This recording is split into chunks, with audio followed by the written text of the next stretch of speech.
Hello, everyone, and welcome to this episode of the Ultimate Schmoedown Aftershow here on the Outlaw Nation YouTube channel. My name is John Barr. I am honored to be your host, breaking down three incredible matches this week in the Schmoedown with four incredible guests. But before we get to any of them, we got to first talk about the incredible co-hosts that are going to be joining me to talk about the Schmoedown, starting, of course, with the man on my screen right. Boggs, how you doing, sir?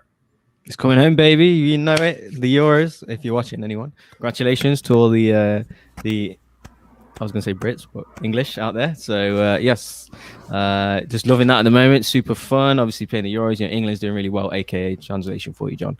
England's doing really well. Semi-finals, which they always let you down. Hopefully this time they won't. So, yes. That's one of those sports where they have touch ball with foot, right? Yeah. And something like that. They run around and do stuff like that. But for sure. It's only like a national thing here. Oh, 10 out of 10. As we move on over to Seoul, at long last joining us back. We're so happy to have you, though we hope that your time with family and friends was lovely and restful as well. But how are you doing? Welcome back. Yeah, I had a lot of fun with family and friends, but I did miss you guys, and I'm so glad to be back. I'm back in my same background, too, so I'm here. I'm ready to talk Schmoedown. That's right. And, of course, someone else with some family and friends in town, and we got him at least for this lovely little smidge of time, is, of course, Colin Morris. How you doing, bud? Fantastic, sir. Got my first taste of my new job that I'm starting this week, dipping my toes in the water. So, yeah, brother, we're flying. Fly there you like go. An eagle. If there's one thing this show is about, it's dipped toes. And I've said that for years. Always said that about Shout out Quentin Tarantino. For a year. Oh, God. Hey, that's a movie, and we're talking about the Schmoedown, so that kind of counts as a segue. Good work, Colin. We don't ever talk about it again. Gotcha. As we're moving on to talking about you all watching at home. Hey, thanks so much. We wanted to let you know quickly up top, due to time constraints, the number of people that we're going to be having on and the things that we got to talk about, we're not going to be doing any live call-ins from patrons. You know how sometimes people's faces that aren't ours or the guests will come on and ask a question? We're not going to be able to do that this time around. But the good news is, if you are one of those people that does ask those questions, then you are already a patron of John Roca, in which case you can head on over to the Discord. Make sure you drop your questions there. We will be getting to those Discord questions. So if you've got them, please send them on over. And if you're not, hey, that's okay. There are other ways to support us, including sending us a Streamlab at the URL that's right up top here, sending us a super chat, which is one of those YouTube-specific things over on this side. I remembered that I mirrored on this screen, or just leaving us comments when the video is no longer live, talking about what you liked, what you didn't like, whatever's on your mind when it comes to that episode. So that way Soul, who is at long last back, can read out those dang comments. Soul, what do we have to talk about this week? Oh, we got a lot of good comments. First with Krista Todd. Middle West. Yeah, I say Tony beats Bruce Wayne in Schmoedown because Bruce Wayne doesn't have enough time for a girlfriend being Batman. No way does he have enough time to watch movies. Wow. I understood that reference. It's a reference to movies. Yes. And then we have Chris Taylor going, so cool that Ty liked my question. Also, I think Colin, Barr, and Boggs should have a boy band named Bearded Boys with a Z. There you go. Everyone did the John Barr stroke. The John Barr. I was just telling them, that's how I know I have to shave, is when I watch an episode of this back and I'm like, cool, so I spent half of the episode with my hand just fully plastered on my face. Oh, that's cool. I talk like this the whole time. Probably time to give that a bit of a trim. So what's next comment? We have Drunken Prayer going, awesome guest. Everyone seemed like they had fun, but damn, Ty really had to catch me out with the Burt Reynolds Tom Selleck mistake. LOL. He called us all out, quite frankly. Yeah, I wasn't paying attention. Stepped up and said anything. We didn't. There was no challenge on the field, and that's what makes Ty one of the greats. Yes. Then we have Jeremy Miller going, catching the replay, awesome show with upcoming IG star Amaru, along with Frankie, hope his internet is fixed, and the Tyrant being a great heel as usual. Yeah. Oh, you guys had great guests.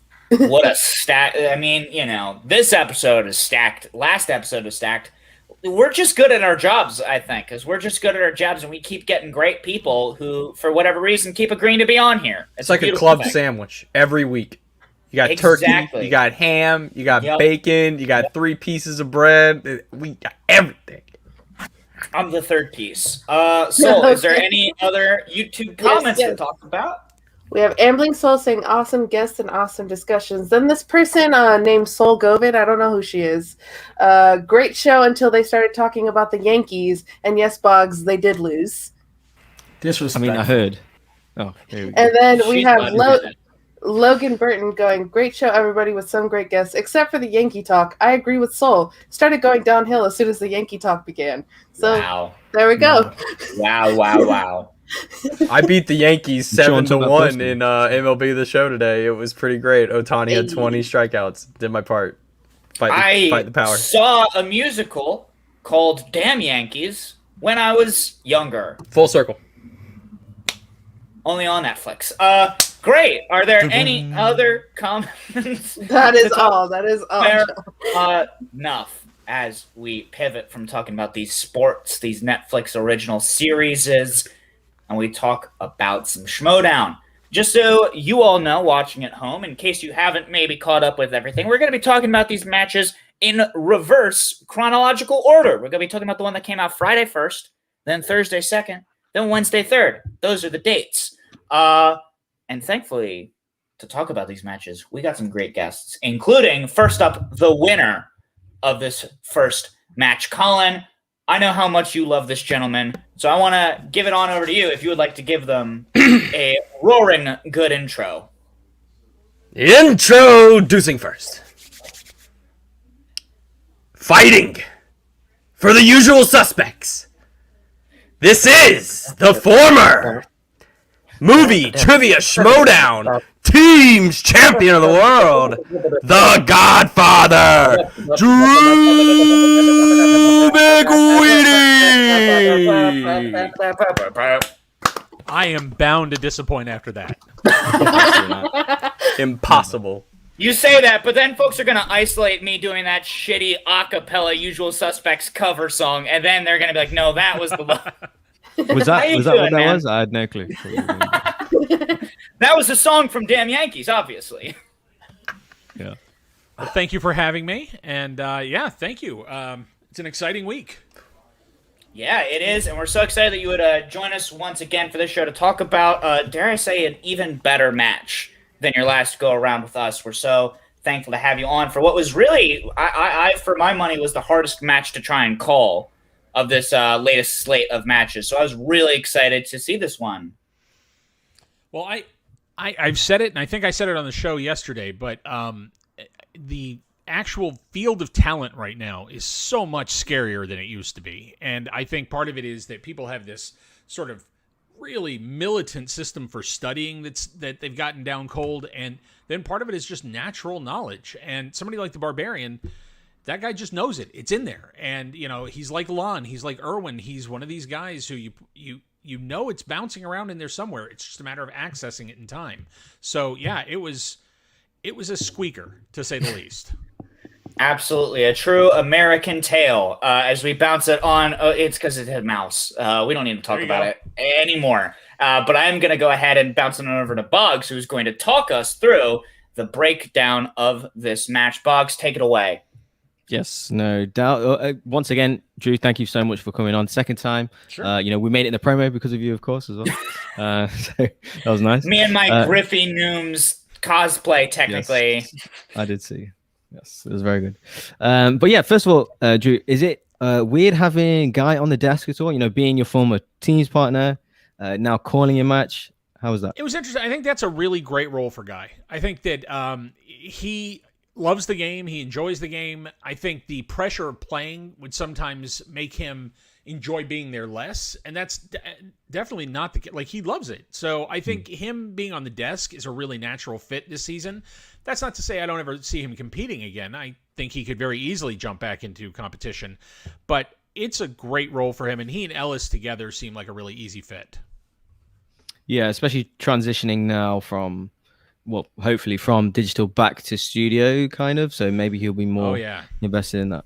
But yeah, speaking of that, I mean, I think that you've actually transitioned pretty well, from kind of being a former, like champ in studio to being, now a digital player, basically, in effect, because not everyone has done that smooth transition as well. So I think, like it's you tough. definitely It's a different game.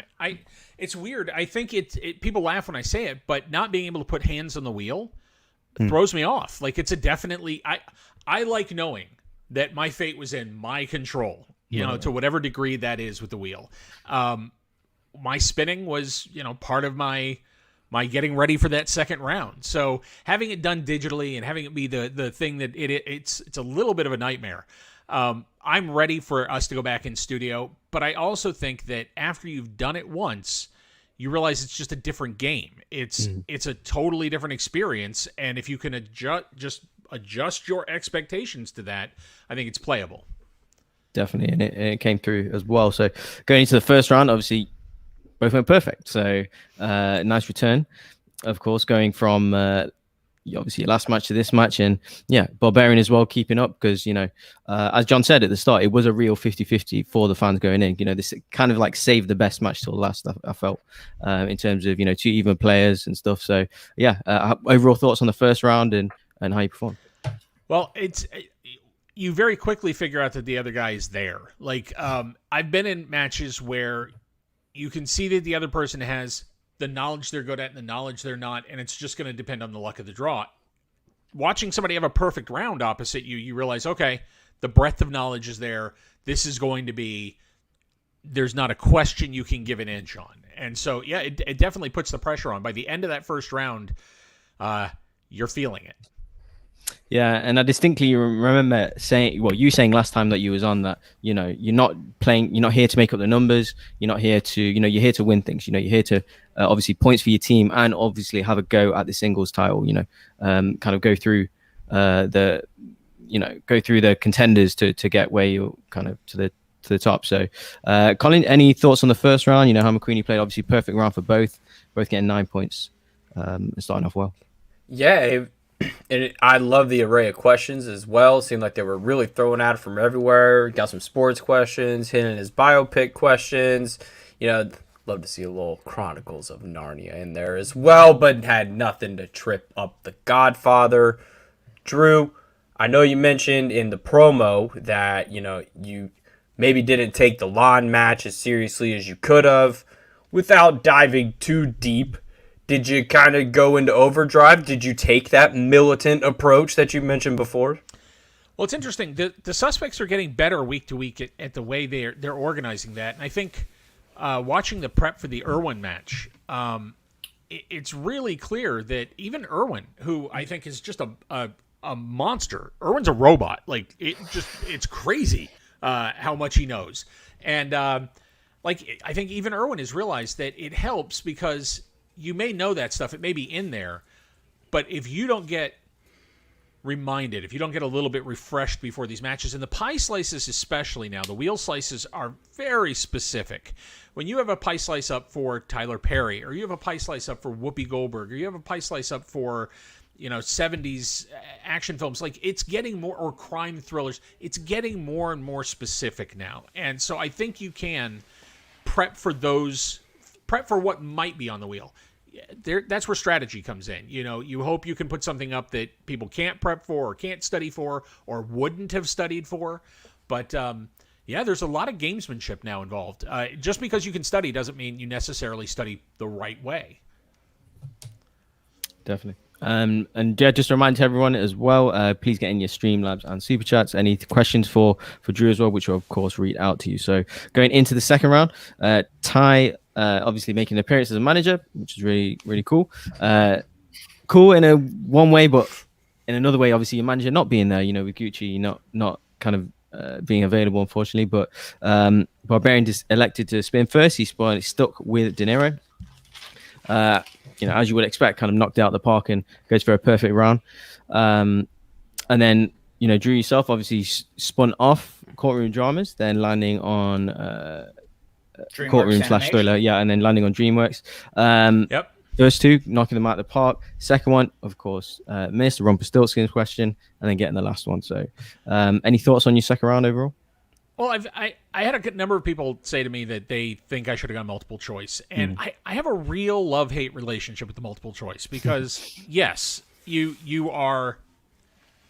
It gives you a chance to get the question, but it also, if you don't get it, then leaves options on the table for your opponent to pick from, and if they don't know it at all, it's better to hand them the question and force them to come up with the answer, and maybe go multiple choice on their end, but they can't. It just, I think, I've heard people say mathematically it always works in your favor. I don't think that's necessarily the case. I've seen people just plain miss ones that I didn't answer. So I think I think I took a shot there. He knew it. If I had really looked at those movies, even superficially, I should have known that one. And it's an indicator. I should prep. I really should.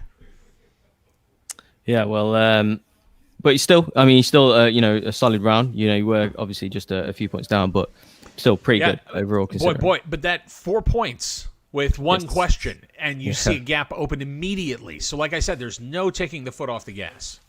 True. John, any overall thoughts on the second round? And any questions for Drew? Yeah, I mean, this was one of those things I think, just like Drew was talking about, we've had this conversation a lot where as the competitors keep getting better and better, also like Drew was saying, just like how much the field of competition has grown, we are always, I feel like, oftentimes on the lookout for matches, especially that start with that like dual perfect rounds. We see it more so in Star Wars, but it's always that question of like, all right, who's going to miss first? Because that could be it. Like whenever it's that first miss, like that sometimes is it.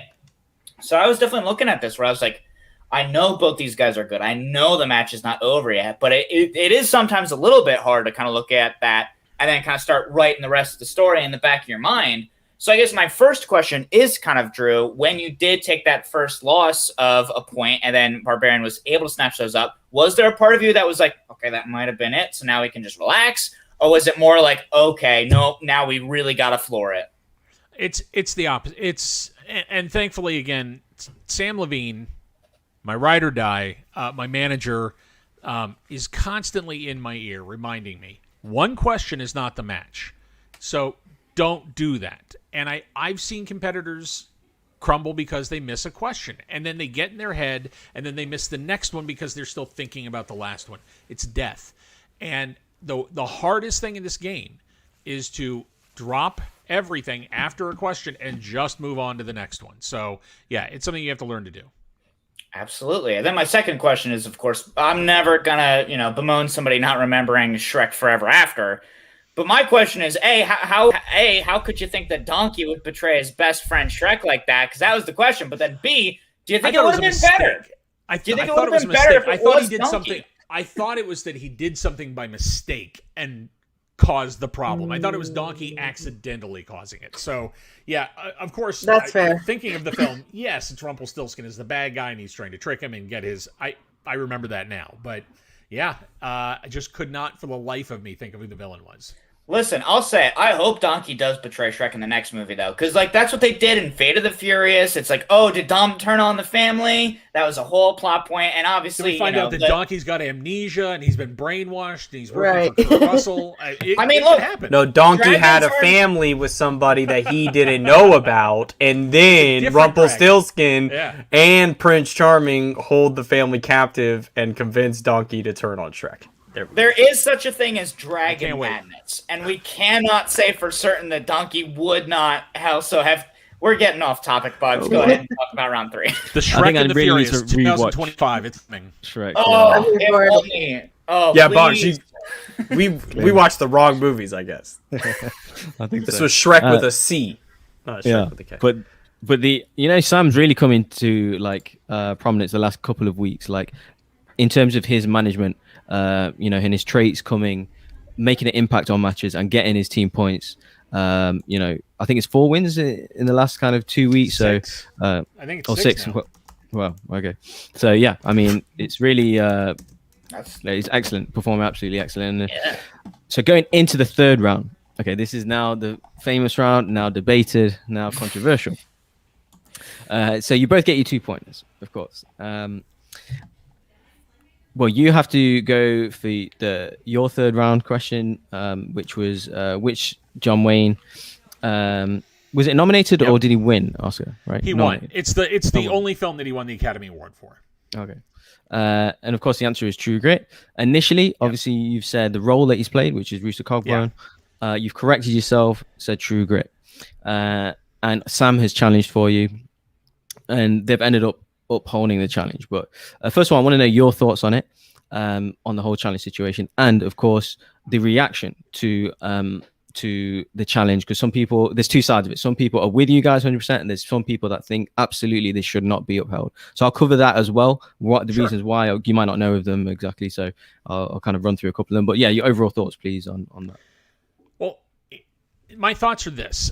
When you're in that moment, I have a terrible tendency, which is the blurt. And the blurt is, part of my thinking process. I do it in a room. If you're talking to me, I will blurt something out, hear it, and go, oh, no, and correct myself. Mm-hmm. And I said Rooster Cogburn, answering the question in my head, what is the role that he won the Academy Award for? Knowing it's True Grit is the movie. But as soon as I said it, I'm like, no, that's not what I'm hearing myself say it. It takes a moment to process that. You can see on my face me think through the entire thing and go, shit, it's True Grit. And so, I answered the character's name first. I know that's also the sequel. I know he didn't win for the sequel. I mean, it's the original film, which is a classic and certainly one of my favorite. Charles Portis is one of my favorite novelists. The other thing is my dad raised me watching John Wayne movies. If I missed that question, my 80-year-old father would disown me. That would be it. He would never answer a call for me again. It would be unforgivable. So, that was part of the fear that you see on my face is, oh, God, no, it's True Grit.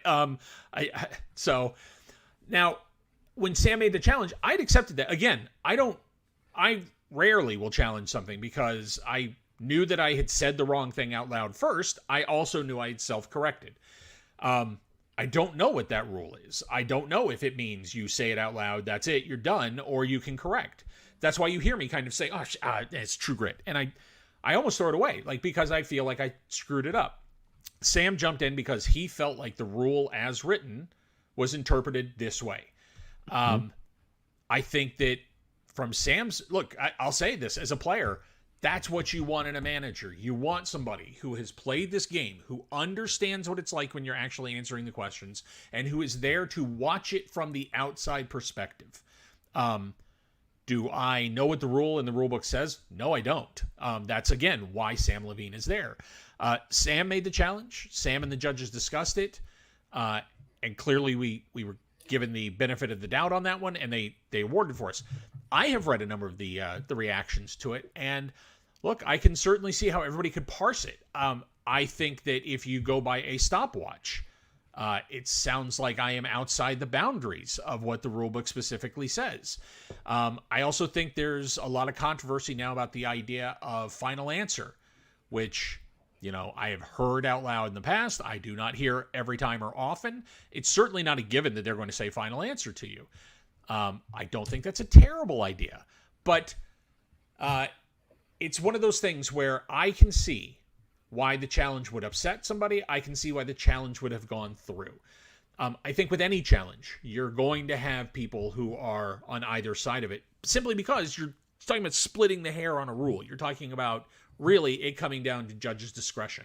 And in this case, I can only go by what the judges said in the end. I'm very glad it broke my way. If it had not, Craig would have absolutely deserved that match. There's nothing he did that was wrong in that match. That guy played amazing.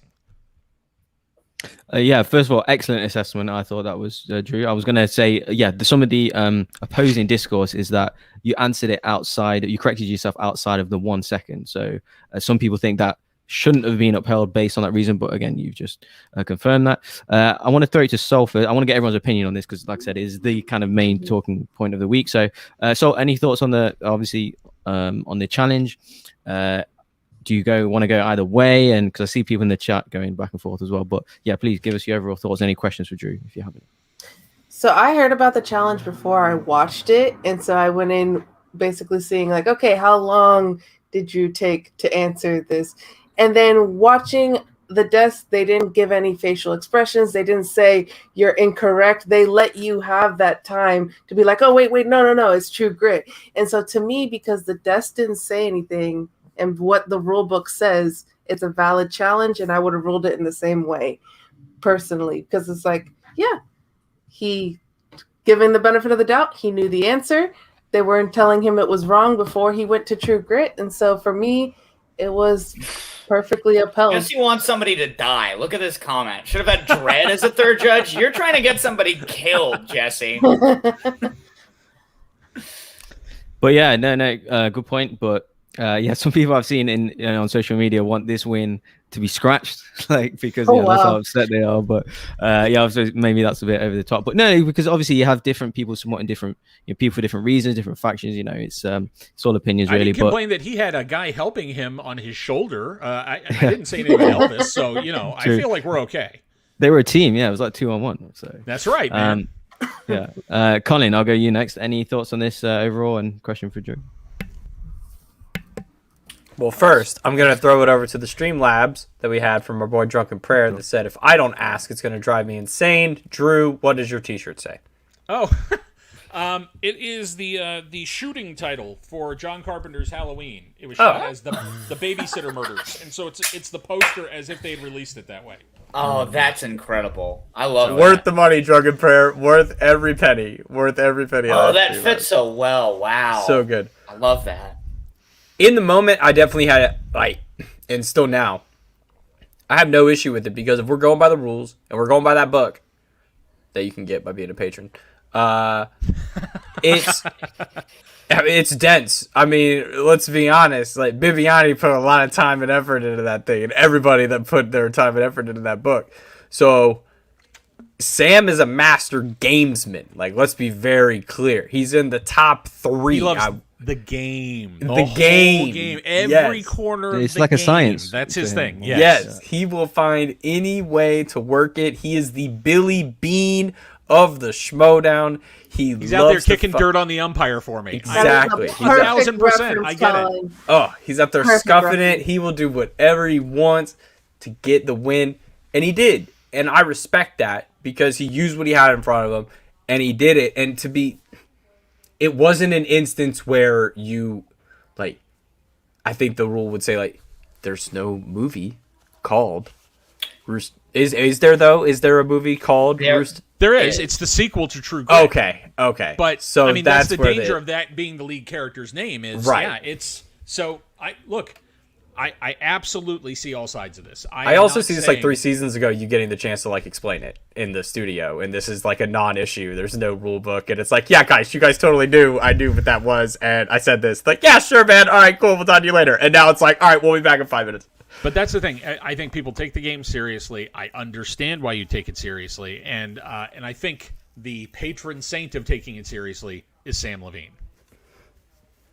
Yeah, and I think people didn't necessarily take into consideration any delays as well, because I'm not sure if you're aware, but your video was a bit delayed at the start of the match. I think it caught up towards the end, but I thought maybe if there's any, if we're talking about time, so I think you are right at the end of it. I do agree with you, Drew, that it is up to the judge to consider all the scenarios, and that's what they've ruled. But John, any overall thoughts on this, please, and question for Drew? First of all, if Sam Levine does not get cast as the assistant coach to Nick Offerman in that Rockford Peaches TV show that's apparently happening, that would be foolish. He's got to be in there.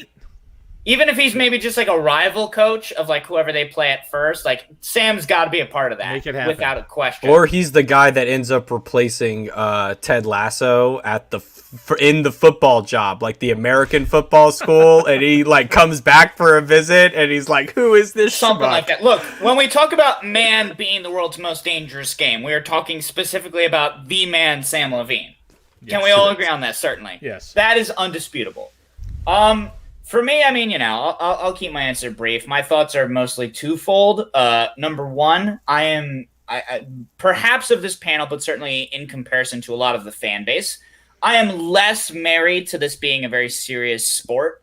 I am someone that is kind of a believer in specifically the benefit of the doubt. Look, we're all just here remembering movies together. If Drew caught himself within a second, or even if it was a couple of seconds, dude knew the movie.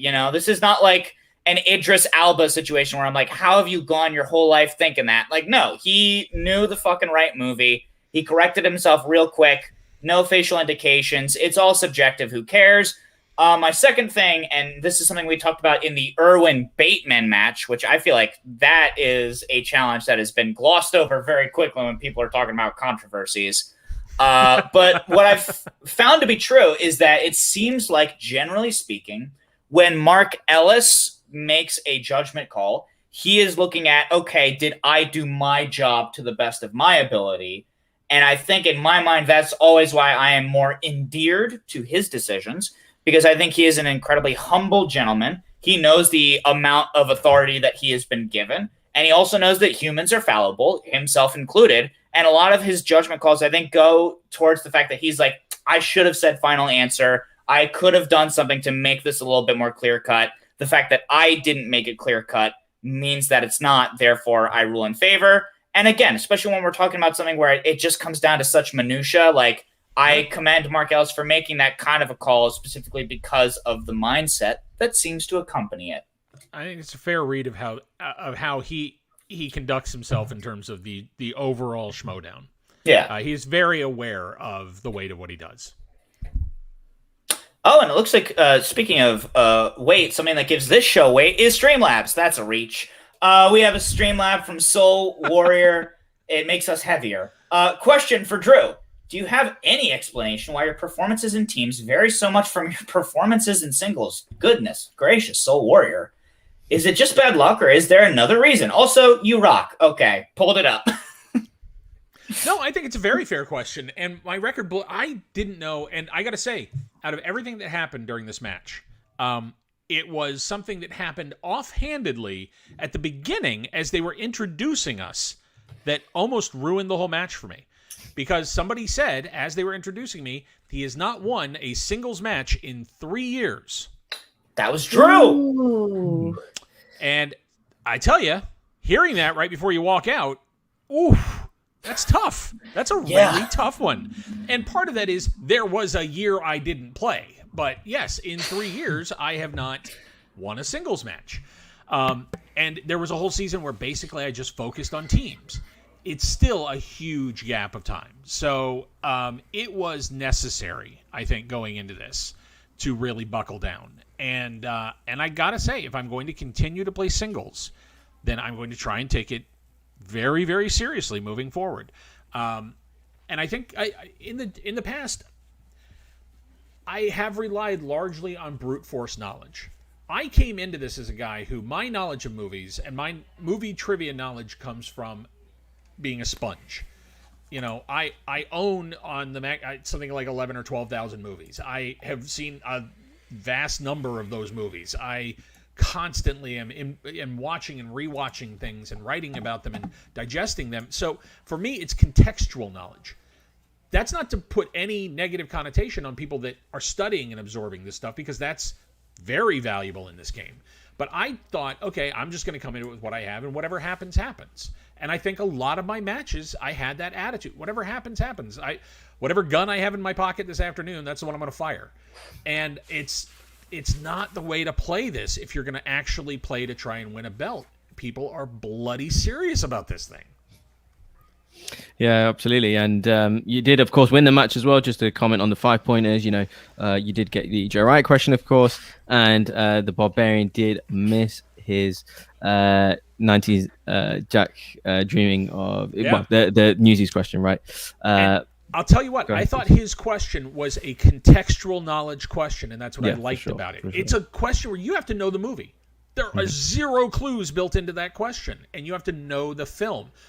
Mine is much easier, but that is the luck of the draw in that round. Is sometimes you get a question or your opponent gets a question and you go, wait, seriously? Thelma and blank? That's the question? Right. And it's a 5-pointer and you feel outraged. I get it. But I love that his question, and I wish more 5-point questions were contextual knowledge questions. If you've seen the movie, then you know this. If you have not, good luck. You're not going to get it.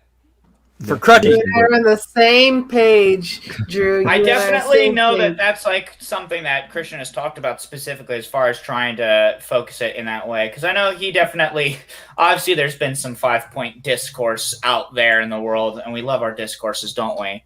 And I never get mad when that's the opposite, because I understand. It just happens. You are literally randomly picking numbers, and it could be any category, and you just happen to... I pick numbers that are important to me. And I pick my kids' ages and my girlfriend's birthday, and those are the numbers I pick in every match. And whatever they are, great. I'll try and answer those.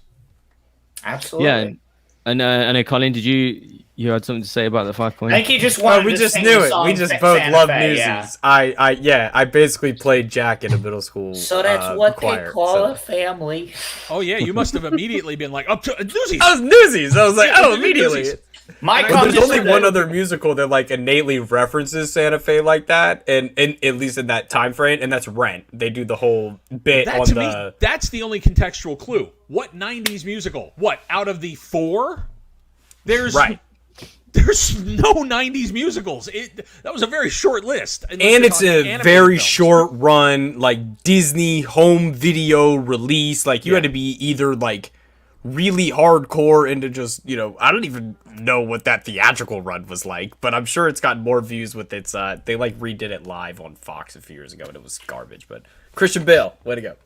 My main point was just, I put this in our little group chat, I was like, at least it wasn't a dungeon player that missed the Newsies question, because if it was a dungeon player, then it would have had to have been a whole conversation where Kevin Smets comes back and he's like, hey. Seen Newsies, yes. True. But yeah, I did need to give a shout out to the Barbarian. Did play a perfect game, bar the 5-pointer. Amazing. Who knows? Yeah, exactly. Who knows if he had Gucci, that maybe he would have had some pushback on that challenge. Who knows? Ty just kind of gave the floor to the Barbarian, but that's the consequences of your manager not being there, right? We've seen the consequence of a manager that's one of the best players to ever play, having being there to save the day, really. So I thought that was an interesting set of scenarios. I heard Bobby Gucci was in the middle of a plane heist or something like that. So yeah, it's he was on the money plane. Yeah. Yeah, that dude's shady. So he's a big deal. He was the guy on the plane that Loki stole. There you go. No, I'm sorry he wasn't there. If only because watching him and Sam argue for 45 minutes would have been incredible. So you're not wrong. Yeah. Schmoedown uncut, and it's the 25-minute like. They would have figured out how to throw furniture at each other over a stream. They would have done it. We would have heard some more under protests. I think it's playing under protest. Yeah. That would have needed to been like a Patreon tier, like watch Sam Levine and Bobby Gucci go at each other. Oh, that's what they're saving for the live event. I would subscribe for that. Yes, absolutely. And speaking of subscribe, folks watching, have you subscribed to our YouTube channel, John Roca? Have you perhaps subscribed to the Patreon, patreon.com/John Roca? Those are great places to be. Hey. Bugs left! Bugs so... Oh, disgusted with me. Well, hey, maybe our spirits will rise. Maybe we can resummon Bugs with some incredible questions from the Discord, the John Roca Discord from patrons. So I believe you have some on hand to ask the great Drew McWeeny. Yes, I do. So from Gift Taylor, he wants to know, would you ever consider managing, and how do you think you would do as a manager? Yeah, possibly. I can absolutely see a time I would want to shift into some other role in the Schmoedown, whether it be managing or, quite honestly, I would love to maybe throw my hand in at some point and help shape some of the questions and the way questions are asked. I think one of the fascinating things that I've learned about the Schmoedown is that I can tell how old the people writing the questions are. There is a definite tendency towards 90s kid sort of fascinations. You can feel it. And having learned that has been something I've tried to lean into and understand and study for, because it's just, you can tell when I'm talking about movies that everything is oriented around when I was learning about films and what I was into. So it's just a natural tendency. I would love to bring some of my knowledge to that base and help sort of create a sense of, a broader sense of what gets asked on the show. If only to watch people sweat. And we can't put in forget those obscure 80s questions. We can't forget who won the last Manager Bowl either. We got to remember that was in fact Drew McWeeny for a now dead faction, but nonetheless, a win's a win. All right, and then Jeremy Miller. This is the movie trivia Schmoedown, but he wants to know, what's your favorite TV show? My favorite TV show? God, look, Ted Lasso is an easy answer right now, but I think one of the reasons that people got so passionate about it so quick was it landed at the exact moment that optimism in a television show and just genuine decency winning out felt revolutionary. It felt really punk rock to watch something that was just about being a good person. And I do kind of love that. But there's a lot of TV I watch. I crunch through like all the new HBO stuff and there are certainly things that I revere right now.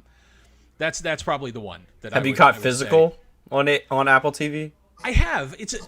I try to balance out how much bummer television I watch. Yeah, it's a bit of a downer. There's this thing in premium TV right now where it's gotta be a bummer to be serious. And very true. I don't know if I necessarily my girlfriend and I watch a lot of the television stuff together, and we love, for example, this new season of The Handmaid's Tale, which I am 2 episodes from the end of the season now.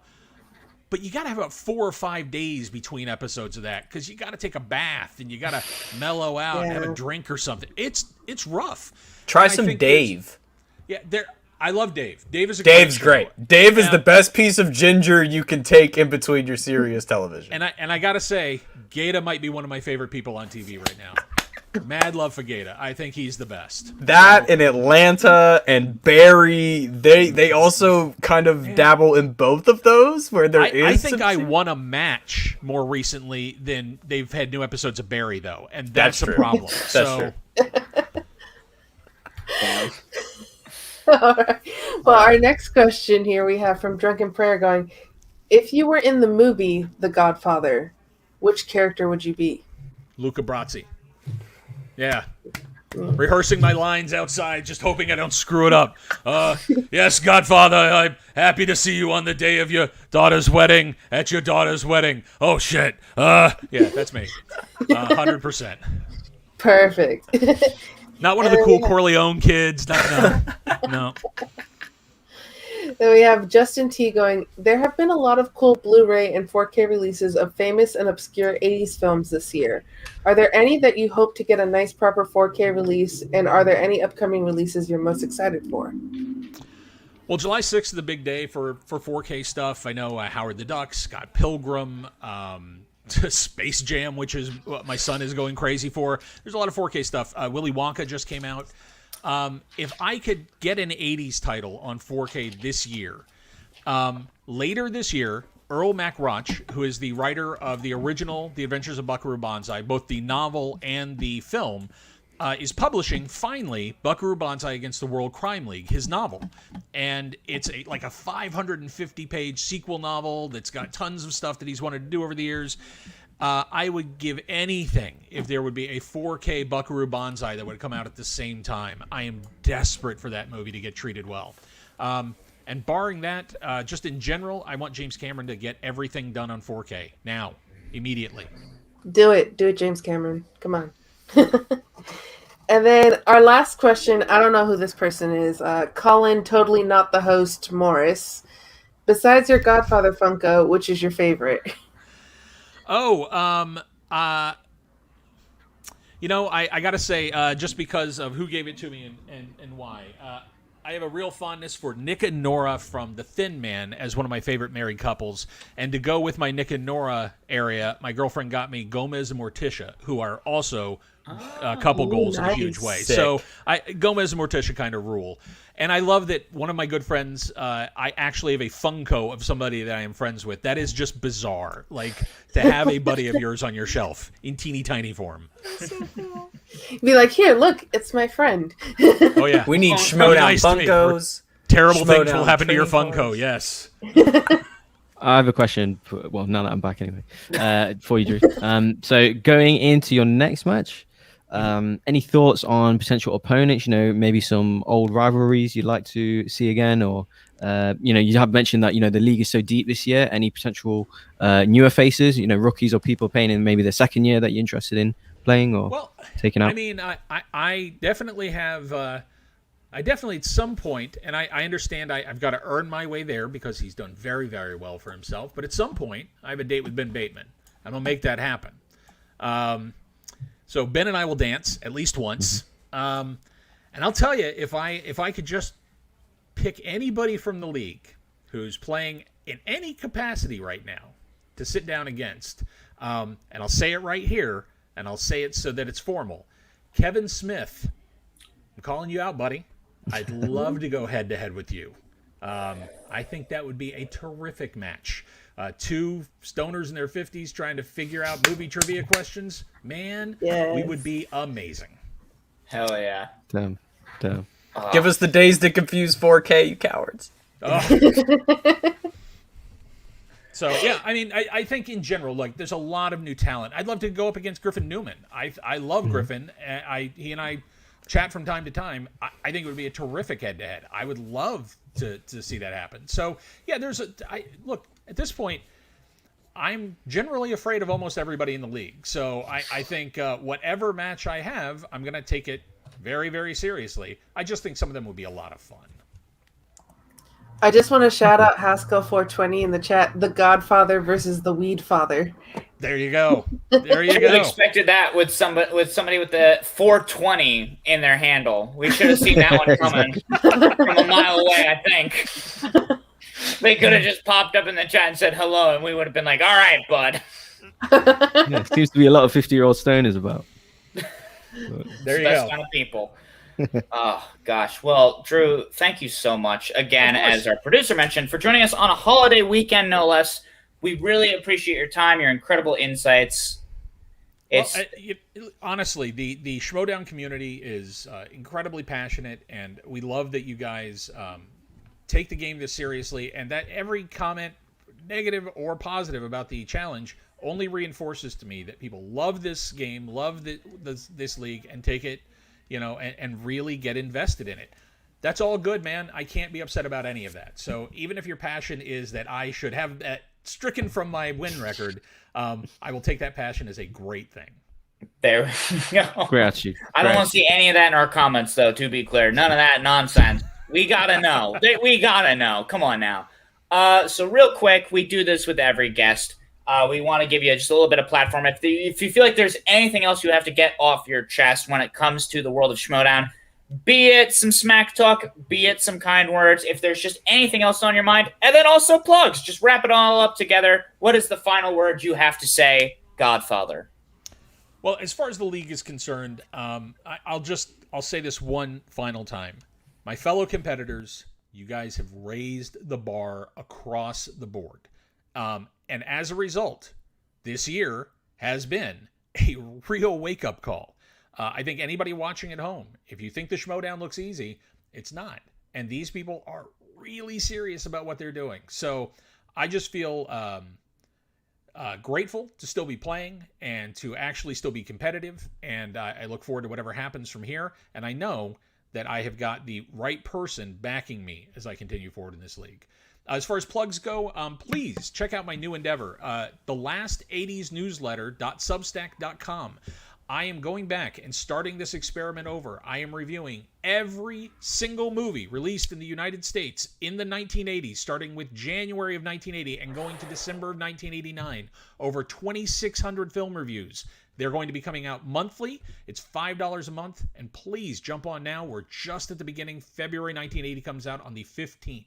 I also have drewmcweeny.substack.com, which is the Formerly Dangerous newsletter. That is just a general newsletter about film and reviews and 4K and everything else going on. So please check those out. There we go. That is a hell of a feat, man. I got to check that out. That is incredible. My goodness. Well, thank you so much. We'll let you get back to your Saturday, but please have a lovely rest of your day, and we'll be so excited to see whether it be Kevin Smith, whoever it might be, your next opponent. We're so excited for it, man. You have a good rest of your day. All right. Take care, guys. Thank you so much. Take care. As I pivot over from my beer to my new giant bottle of water on that. Okay, so I think the idea is that they should get it sponsored by Kevin's weed company. And then they both have to smoke the entire time. And then it's just an ad. At that point, we're just making money, folks. I mean, this is. Hey, do you want to help us make money? Patreon.com/JohnRoga, Streamlabs.com/TheUltimateShow. I'm just getting more and more. I'm just trying to see how many I can do. How many of them are organic? You're so good at this, John. Well, I'm going to toss it over to you, Soul. Because while you are better at me than a lot of things, quite frankly, one thing that you are certainly better at than me is representing the family, the faction of S.W.A.G. And I like being able to toss it around to different people to do these different introductions. And I can't think of anybody better to do this next one than you, Soul. So how about you introduce our second guest of the episode? Yes, let's do it. Let's do it. So representing S.W.A.G, drip, drip. It is Bam Bam, Frank Moran. Wow. Thank you so much, guys. It's a pleasure being here. Of course. Thank you so much for coming on. We really appreciate it. How you feeling, man? It's been too long since we've been able to see you in this Schmoedown world. Well, my record says that really there was no reason, to miss me at all. I did not bring. I haven't brought the thunder, and especially in this last match, it was a little disappointing comeback. So, I won't be hearing any of this. Though. You brought the swag. That's true. There you go. Oh my gosh! I mean, we got to talk about this match because I'm so excited to see it. But it's also very fun because I remember when you first got drafted, by S.W.A.G last year, maybe around this time. I forget when the original free agency was. Yeah, it was pretty much like this. Oh, how about that? Bradley Dingle, come on! Hey, shout out to another S.W.A.G guy. How about that? Well, yeah, it's very interesting. I think, kind of looking back at the years of S.W.A.G, obviously there are the standouts, the folks, obviously, your Ace Cabrera, who took last year's Star Wars tournament by storm, the surprise powerhouse team of Paul Oyama and Lon Harris. But I remember when you specifically were drafted, like, folks were like, no, people have to stop sleeping on Frank Moran. Because there was a lot of buzz around you specifically with, like, your singles knowledge, your Marvel knowledge. So I was kind of curious, like, especially coming into this season more locked into the S.W.A.G family from the jump. How have you kind of been feeling as far as waiting to make your comeback? It's been, certainly S.W.A.G is fantastic, so which I love that. And it is definitely a family, which I love. And doing the weekly practices that we do and just getting a chance to see these other competitors, it's both humbling and challenging at the same time. Hey, that's fair.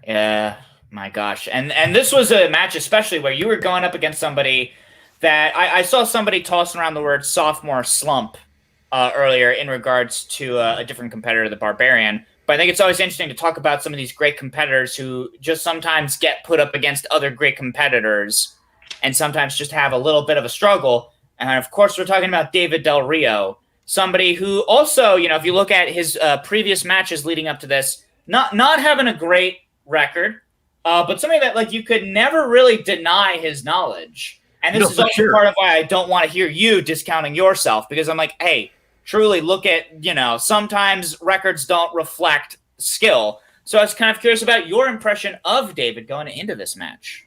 That is one thing, certainly whenever you get a match scheduled, the first thing you want to do is you want to check out the opposition. So I did that and looked back at David's matches, and he definitely was going on an upward trajectory. Where even if the losses went his way, unfortunately, that you're right, it did not deny the knowledge that he had. He was taking them the distance for that, and it would just be those unfortunate 5-pointers or a check down in round 2 that could be the difference for that. And so I did not. I went in knowing that I could not underestimate him for that, because he was taking people up to the brink in those most recent matches. Absolutely, man. And again, just to make sure we are giving you your credit, because it is deserved. You got a tough slate of questions, especially when you spun opponent's choice. I remember seeing some discourse on that even in the Facebook group. You want to talk about discourse? Apparently, opponent's choice has come up quite a few times, but in order for us to make sure we give that our due, first thing I got to do is turn on the air conditioning in my apartment, because it is Los Angeles and it is simply hot. But then also tossing it on over to Colin Morris. Colin, how about you break down this match for us? Let's do it, buddy. Let's hop right on over into round 1. Frank knocking down 6 correct questions, missing the Anthony Hopkins group of movies, and then mixing up 7 and Fight Club. Totally understandable. So leaves us at 8-6 after David gets a perfect round, but cannot get Top Gun with, I believe, a very, I would say, bash Bash Brothers like group of guys there. I mean, that's that group showing up in Top Gun. Don't want to mess with them. I'm gonna throw it over to you, Frank. It's 8-6, so you got to be thinking after he misses that Top Gun question. So you're saying there's a chance? Yes, I felt like at least the door was opening just a crack. It was that first question. I don't know what it was about Red Dragon that I just, for some reason, my mind just went to Manhunter, and I shouldn't have. That one just killed me for that. And I'm just like, oh, Ryan Cox, let's just do that. So that one killed me there. And I do not why I just went to Fight Club originally. As much as I enjoy Seven, I just like, oh yeah, of course, Fincher and Pitt. That was the first one. It was Fight Club, and not realizing, no, dang it. So, but after they drops Top Gun, I'm like, okay, he's not invincible. There's a chance for me to come back, and then we go into round 2, and it did not go my way. Yeah, and that's one thing you just that's the luck of the wheel. But I'm gonna throw it over to Soul. This first round, anything stick out to you particular about David's performance and lack of a cleaning service? Yeah, I've always been a pretty big fan of David Del Rio, but I was the only person that chose you, Frank, of our group. So I will say that, I was swag this whole time. But going in, I was just like, okay, this is the match you want. You want 2 players who are playing really well. And I will say, Frank, you were playing really well in round 1. And there's always those mistakes that you have where when I play along, I'm just like, wait, I don't know the answer to this, or that I'm confused with stuff. So anytime a player does much better than me, I'm always going to commend them a lot because I don't do well at all. And so going in, I was just like, okay, he got his perfect round. He didn't get the bonus. There's still a chance. There's always a chance. Round 1, especially in the singles division, if you miss a few, it doesn't mean anything. Whereas with Star Wars, it does. If you miss 1 or 2, that could be the entire match. But in singles division, you can always make those points back up. True. But then again, it always depends on that wheel in round 2. Yes. Because if it doesn't go your way, then you're like, at least mentally, you feel like you're going into round 2 like, oh man, all right, now I got to really, either step up, or I know I'm going to be checking down the entire round, and how that's not really going to do me very well to catch up points wise. I will ask though, with Winston's energy, that even at the end of round 2 too, we're going in you got this, and does that help you stay focused into the game with Winston just being like, this is all you, bud? They're everybody that you talk to will talk about their manager being the best. I would debate anybody on that. And when it comes to Winston, he is incredible. I mean, he goes out of his way to make sure that you're prepped, that you're supported, and that if you so I can't ask for a better manager in my corner, pushing me up to a match and then carrying me through that match as well. So always taking the chance to hold that megaphone up for swag, drip. As we get into round 2 to checks in the mail. Break it off 100%. Yes. I hope that T-shirt and our phone case is in the mail. That's right. Frank spinning away from Robert Rodriguez, only to unfortunately end up on opponent's choice, getting Anne Hathaway, missing that Ella Enchanted question, thinking it was Princess Diaries. That's Princess Mia Thermopolis. Yes. And coming back around. That one killed me because it's like the answer is in the damn question. And it's just and one of those where you just, if I just take it a second just to really kind of, or why didn't I even just check down to multiple choice? Just to, even if there's a flicker of doubt, safe route is just to check down, and then it would have been fine. But I was like, oh, you answered with such confidence too that I thought wait, is it Princess Diaries? I know her Question name's your Mia. whole childhood. We can't all be calling out here come on, it's Mia Thermometer. It was before the match. We kind of figured Winston and I kind of debating the round 2 strategy, the categories, and as we were kind of ranking them, I'm like, all right, which ones you want to spin off again, spin away from, or which ones would you want to take? Definitely the 2 I didn't want to take were Anne Hathaway and Amy Adams. So I was like, nah, I don't want to do either one of those 2. Robert Rodriguez, I was 50-50 on, and in retrospect, I should have just gone for it, but I was like, there are a few more other ones that I'd rather grab. So I gambled, and it just came back and bit me.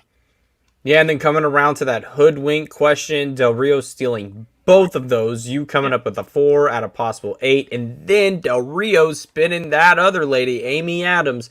He goes 8 out of 8, stealing a possible 3 points, with the final score at round 2 being 19-10. I'm going to throw it over to Boggs over here. This is not the Del Rio that we saw, last season, last few matches. I mean, he's coming through with confidence. He's knocking out steals, Boggs. This dungeon mentality seems to be having a pretty good effect on him. Yeah, the short amount of time that he's been there. But no, I don't agree. That this is the guy who we saw last year. He was great last year. He took chance to his sudden death. Question right, lost in that tournament. So I thought I was excited to see him. But then, yeah, just reiterating what Frank said, really, like he's just getting better and better. So, but yeah, I think it's a shame, really, where we don't see as much of Frank as we would like to, because, being in S.W.A.G, kind of want to see more of you. And like you said, you were kind of one of the ones rumored to play with Zipper earlier on in the season. You only had the one match last year, I believe, the playing match. So yeah, how have you kind of thoughts have been, waiting on the sidelines a lot? How eager have you been to play? Obviously you're studying, like you said. So how's that been, just waiting for? I would think anybody, if they're, because the competition is so intense, to even get on a faction is great. But I think everybody, if you call in anybody, do you want to play? Everybody's going to jump at the chance to do that. But also realizing that there are superstars on our faction. There are. I mean, and so it's like when it comes down to the point system, you want to make sure that you're setting up your faction for the greatest possibility of success.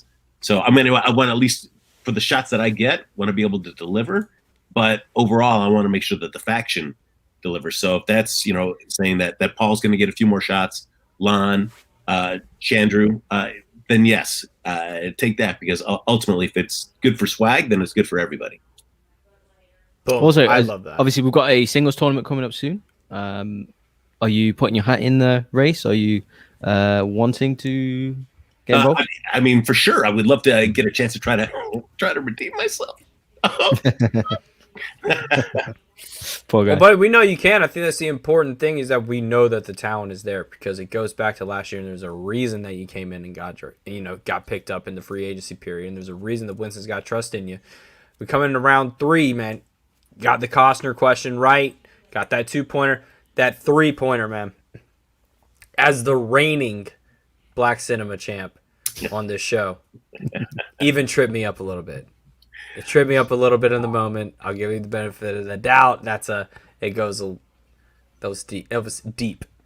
Yeah, it is. I mean, and then Kaiser, not missing a chance of a little salt in the wound. Like, everybody knows. Yeah. Everybody knows.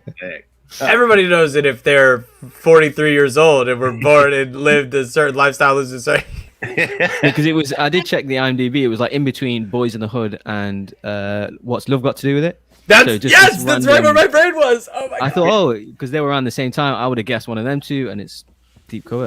I never seen it before. Never. Have you seen it, Frank? No, I have not seen it, and I mean, ultimately, yeah, it's just I feel like I'm pretty solid in the 80s and 90s films, but boy, you throw in, I guess, Black Cinema into that mix, and it just makes me realize, like, wow, all right, there's definitely some weak points in my game, so I gotta brush up on. That's the one question this month my dad would have been like, how the hell did you not know that? Well, I mean, so at the end of it, you had to hit that 3, had to hit that 5 just to even, throw it back over to him. Unfortunately, not getting the TKO for David. Just more points for these damn dungeon heads out here. So, Frank, any final thoughts on the match before we, get the thoughts of the people?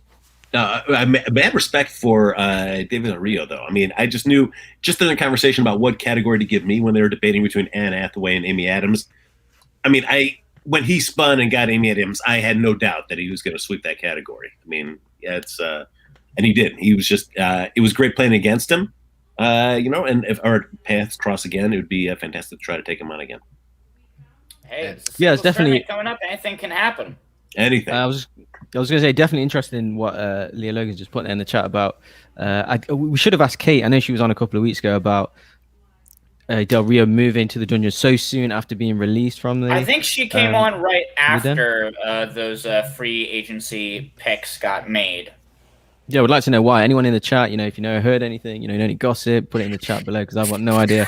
But yeah, let's TMZ this shit together. Extra. Boggs wants all the tea. Yeah. I mean, listen, wasn't it James White? I think last year that got dropped by a faction. I don't know if it was Saul or Brandon Hanna, but I definitely remember there was some action last year as well, where it's there are certain players that got dropped, that got picked back up. He was on the den and got picked up by Burning Droogs. Yeah. Gotcha. Yeah. Look, it happens sometimes. Maybe that's just it, is that every player that's hey, I'm kind of in the middle right now of where I want to be in the rankings. I'm getting a lot of good competitors and I'm just not quite able to make it. I just got to get dropped by my current faction and then get immediately picked up by a different faction. Then the wins are going to be on my side. That's the secret, it turns out. It's just get dropped. That's I mean, it works for some people. They like that motivation of being dropped. It gives them that chip on their shoulder. They use that as motivation to come back strong. Others, it's hey, this is my family. What are you doing? My family abandons me. And then that shakes your confidence and you can downward spiral from there. So it can go either way for sure. Well, I'll tell you what motivates me, gang, and it's Discord questions from the Discord, patreon.com/John Roca. Does that motivate you? Huh? What's up? Who said that? Sure. Soul, I think we're going to bounce on over to you for some of these great Discord questions. Yes. Let me pull these right up. Today. So the most important question I think that has ever been asked here. Oh. From Jeremy Miller. Besides ribs, what is the best barbecue food?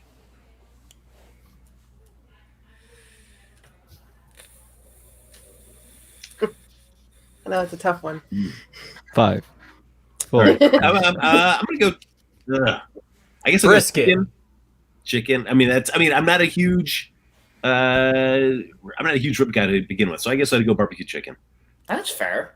Brisket. Final answer, if anybody cares.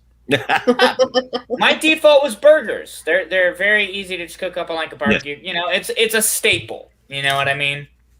I will not disagree with you there. I will take a burger any day over anything else. Frank, where are you located? Why did they ask you that? Are you in a barbecue capital? No, I'm in Burbank. So it's from the match. Capital of the world. Oh, right. Okay. Okay. Did you get that hot barbecue sauce with your barbecue after the match? It was great. Winston came by, delivered. He came by, delivered me a special package yesterday. That's how awesome Winston Marshall is, the manager. What a gem. Perfect. And then it's a similar question from the both of them, so I put it together from Drunken Prayer and Justin T. What film can you watch over and over and enjoy every time and can find yourself quoting the most? I mean, I guess it would be Groundhog Day. I mean, I do love that movie. And so I can find myself quoting that quite a lot and just having fun with that. So especially if and you find yourself on a Groundhog Day watching there it. You go. That's right.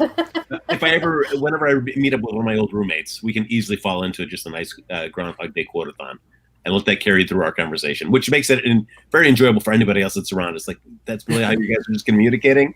For us, it's hey, how are you? How's everything going? How's work going? That is spoken to us through just quoting Groundhog Day back and forth. So I love it. Yeah. So those are our questions from the Discord. Thank you. I've got one more for Frank. A swag-based question. Swag have a lot of big matches coming up. Mm-hmm. With Laura in a Star Wars match. We've got a title match, of course. Chanju in his IG title match. We've got Ayama waiting to use his, free-for-all win, cash in. Which one are you looking forward to the most? And the final exam match. Final exam against Rushmore, which is dropping this Friday, I believe, on pay-per-view. So, which one of them potential title matches are you looking forward to the most? Who are you excited to see? Thoughts on them? I am excited to see. And I mean, Laura's phenomenal in Star Wars. I mean, she is just crushing it. So I love to see her play because she is just great. Paul, either solo or Paul in Lana's final exam, phenomenal. There is just some watching Paul, especially in our practices and stuff, and just the just the ability to answer all these questions. Like watching Paul Oyama work is brilliant. I just like watching him play, and I love being up against him in practices. It is fun. So whatever Paul wants to do, and especially what he wants to do with his shot, I would not bet against him. Oh, and there we go. We got a last minute also reference to Chandru versus Mike coming up. Thank you, Jeremy Miller. Oh, that's all I have to say about that one. It's just, Get the popcorn ready, boy. Yeah. Chandru, man, you do. Oh, yeah. Do not bet against Chandru, everybody. Do not bet against him. I never do. That's right. And that's why you're my favorite. That's swag, drip, drip. Of course. Frank, thank you so much for spending some of your Saturday. We really appreciate it, man. We want to give you a quick little platform. Whatever you want to say, we like to give competitors this opportunity. If they have a promo in them, if they have thoughts on the league generally, and then, of course, also bleeding into plugs where the wonderful people can find you when it's not Schmoedown time, where you're just found on the internet. Anything you've got to say, sir, take it away. Guys, I want to take a minute to introduce you to Amway. It is a remarkable multi-level. No. That is incredible. I love being a part of the Schmoedown. It is fantastic. I mean, as one of my highlights of my career was a few years back doing the free for all, and just being on the table with Drew McWeeny was a highlight for me. So just having the chance to say I got to play against him for a hot second was fantastic. So that's what I love about the Schmoedown. These people that I have watched for years, have read their film reviews, their criticism, and having the opportunity to get to interact with them on any level is amazing. So the competition is intense. I love it. I love being challenged. And, some days the wheel goes your way and sometimes it doesn't. But if I'm doing this, there's no better place to be doing it than with swag. So much love to my swag fam.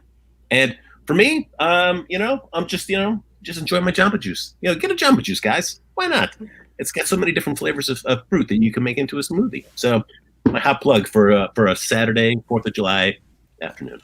There you go. The drip drip has canonically been confirmed as a Jamba Juice drink drip drip. That's right. Always important to nail down that lore for the swag. That's right. Where did that come from? Secrets revealed, guys. Wow. Revealed. This is how the sausage gets made, folks, and that's why you watch the show. Frank, thank you so much, man. Absolutely, we hope you have a lovely rest of your Saturday. We hope you're able to get even more barbecue. That's what I want for everyone. It's just more and more barbecue. Yes. And if you want any more Amway information, just hit me up on Twitter. Okay. Well, and on that note, we do have to catch you later, man. Oh, my gosh. Frank Moran, what an absolute treat. Well, unfortunately, as we bid adieu to Frank Moran, we also have to bid adieu to Colin. Colin, you got family. It's important to spend time with them. We get it. We hope you have a lovely time.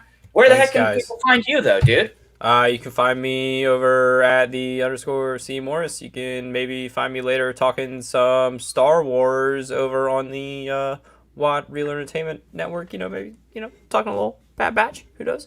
And you can just support this show. Add all the links above me. All that stuff. Do it, guys. And have a great rest of the show, guys. Thank you so much, dude. We will see you next time. God bless Colin Morris. God bless him, and God bless the Schmoedown. As we move on over to our third match. And again, I got to toss over this introduction because, Boggs, quite frankly, I don't deserve to introduce this guy. I don't deserve it. He's had 2 matches, and he's done so good. And both times I was just like, I don't know. Maybe the other person's got it. And they don't. They never do, Boggs. It simply doesn't happen. So I got to just sit back and hear you give this man the introduction and the respect he deserves. Take it away, sir. So just confirm you've backed against him twice. Well, technically, the day before his most recent match aired, I, in a cold sweat, at 10 p.m. or something, I was like, wait, no, I'm wrong. Hold on, please. But that barely counts.